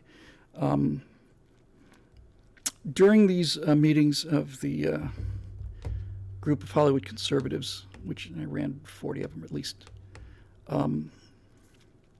the most common thing was seeing people in various stages of emotional distress talking about how they had to agree with things that they knew to be wrong, and in some cases evil, in order to not lose their job. I've seen stuntmen cry about that. That's an honest truth. I've seen guys who are 45, 50 years old who fall off of 80-story buildings, and they're riding a horse and they get hit by a branch, knocked off the back. Those guys, tough guys, with tears in their eyes, talking about having to sit there while everybody on the set is talking about how evil, Trump is, or Bush was, or whatever the case may be. And it's like, and they're just filled with shame, and you don't need that. Really, really don't need that. That's not good for you, man. I really think you should pass on that one. I don't see any good outcome from that. If you lie and they find out about you, that's embarrassing. If you lie and they accept the lie and you work for them, that's also embarrassing, and it's going to be miserable for you.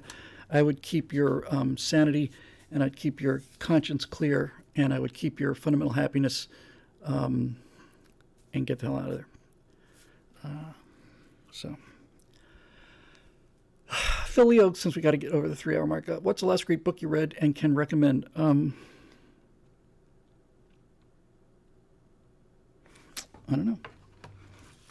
Again, I have to paging out of RAM. Have to page the hard drive. Let me check, because I know there was one or two in there that I liked a lot recently. Sorry. Let's just check.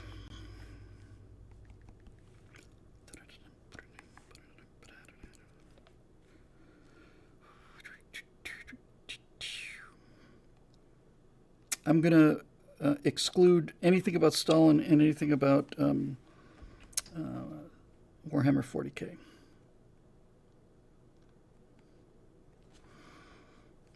Virtually everything I read is nonfiction here. Is there anything? I remember reading something not too long ago that was actually pretty good. Hang on. I will consult the... come on. I'll consult the library. Here, library. What do we got?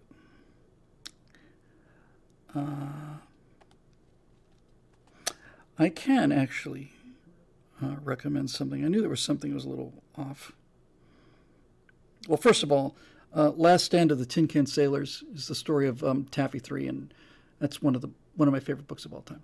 That's just great. I read a book called Raven about Jim Jones. Every now and then I'll get a hold of something that just grabs me, just has my full attention. And especially if I don't have an external deadline or anything like that, I will oftentimes find out everything I can about that thing. I did that with Jack the Ripper and so on. And I went through a period of about a week or two where I just wanted to read everything I could about Jim Jones and Jonestown and how he got there. Hey, first time chat from Settle Cougar. Howdy from Lawrence, Kansas. Located furry patriot. There are some of us out here. Thank you for your zeal. All right. Lawrence, Kansas. Being of a certain age, the thing I remember most about Lawrence, Kansas is that's where The Day After was set, right? That was where that thing that scared the living daylights out of, 300 million people or whatever it was back then. It was, those of you not familiar with it, The Day After was a really important TV movie about nuclear war, and I want to say, was it Jason Robards, I want to say?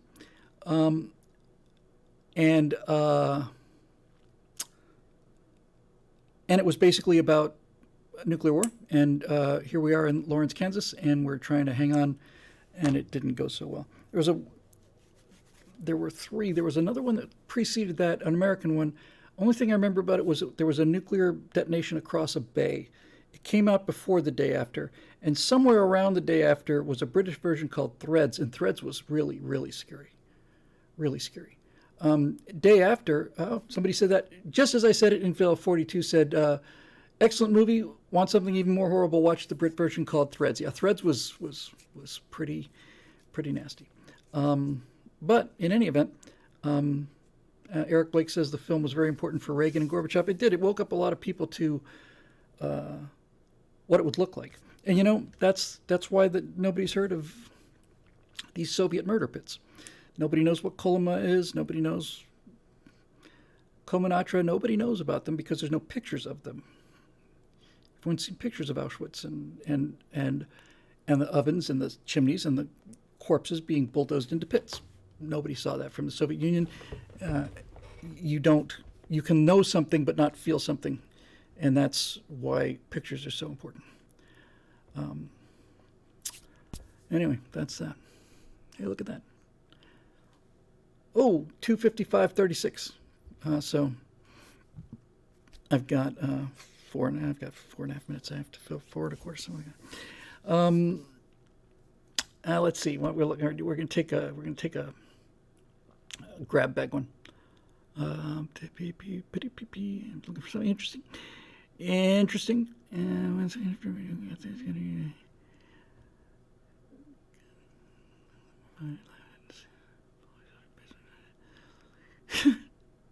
Sleepy Tome says he got the U.S. government leaflet my father laughed at in the 60s on how to build a fallout shelter in the basement that looked like a tiki bar. Concrete block, corrugated steel sandbags. I'd like to own a house that had a bomb shelter in the back.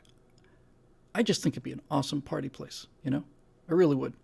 It wasn't that.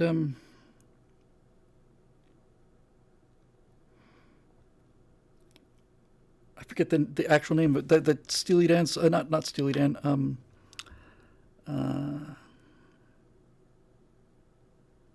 I'm really losing my memory fast here. I hope it's temporary. Fagin.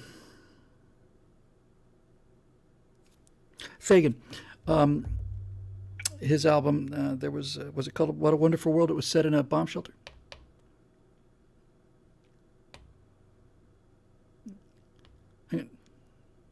Yeah.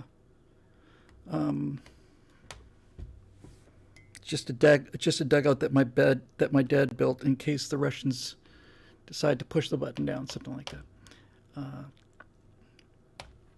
I don't know. I've often wondered if people could live underground. IGA, that's right. Or was it IGY? I think it was IGY. It was International Geophysical Year.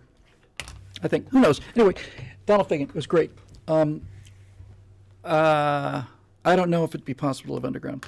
I do know that one of the sharpest pieces of satire ever made was the very end of Dr. Strangelove, where they're looking like there's going to be this nuclear Armageddon. And Dr. Strangelove says, well, we have facilities, Mr. President, underground. Only a small number of people would be admitted, of course, just highest levels of the government and the military services. And in order to increase the population, we would have to have a very large female-to-male ratio, when the females would have to be selected on the basis of their sexual attractiveness, when their willingness, and something along those lines. And Buck Turgeon's eyes, no, not Buck Turgeon. Yeah, Buck Turgeon's eyes light up. Am I thinking? No. Who was George C. Scott's character? I can't remember. Anyway, that was a great movie. When George C. Scott's talking about the B-52 raid there, and the president was it Buck Turgid's? Yeah, I got it right by accident. And Mervyn Muffley, was that the name of the president or something? General, can this B-52, can this bomber get through? Well, Mr. President, if the guy's good, now if he's really good, he can get that baby right there on the deck, and you're flying so low, you're frying chickens in the exhaust. Yeah, you can get through. Just so jacked about it, you know. It's just great. Just great. All right. Oh, my God, we have 35 seconds. So that just give us enough time to say, hey, this show's made possible by the members at BillWhittle.com who continually keep this rodeo going, and for which we are extraordinarily grateful, as always. We'll be back on Monday night for Stratosphere Studios. And then Tuesday through the following Monday, I'm recording at 8 o'clock in the morning every day. So that might make me miss Stratosphere Lounge on Thursday and conceivably even Stratosphere Studio the following Monday. But that will be because I am at an 8 o'clock call, hour in makeup and stuff in costume, and then recording 2 episodes of the Cold War a day, and those episodes are an hour long. It's given the fact that you don't get it all in one take, it's going to be a bit of work. So that'll do it. All right, well, great to see everybody. And hey, we got to like 290 viewers on YouTube Live, which was great. And somebody told me the last Stratosphere Lounge didn't make it. I re-uploaded it. It's possible I didn't click the right button. In any event, I will check on that. But this is going up to YouTube, and they can censor away. I don't care anymore. We'll see. All right. That'll do it. Thanks again for joining us, and we'll see you next time right here on your very own Stratosphere Lounge.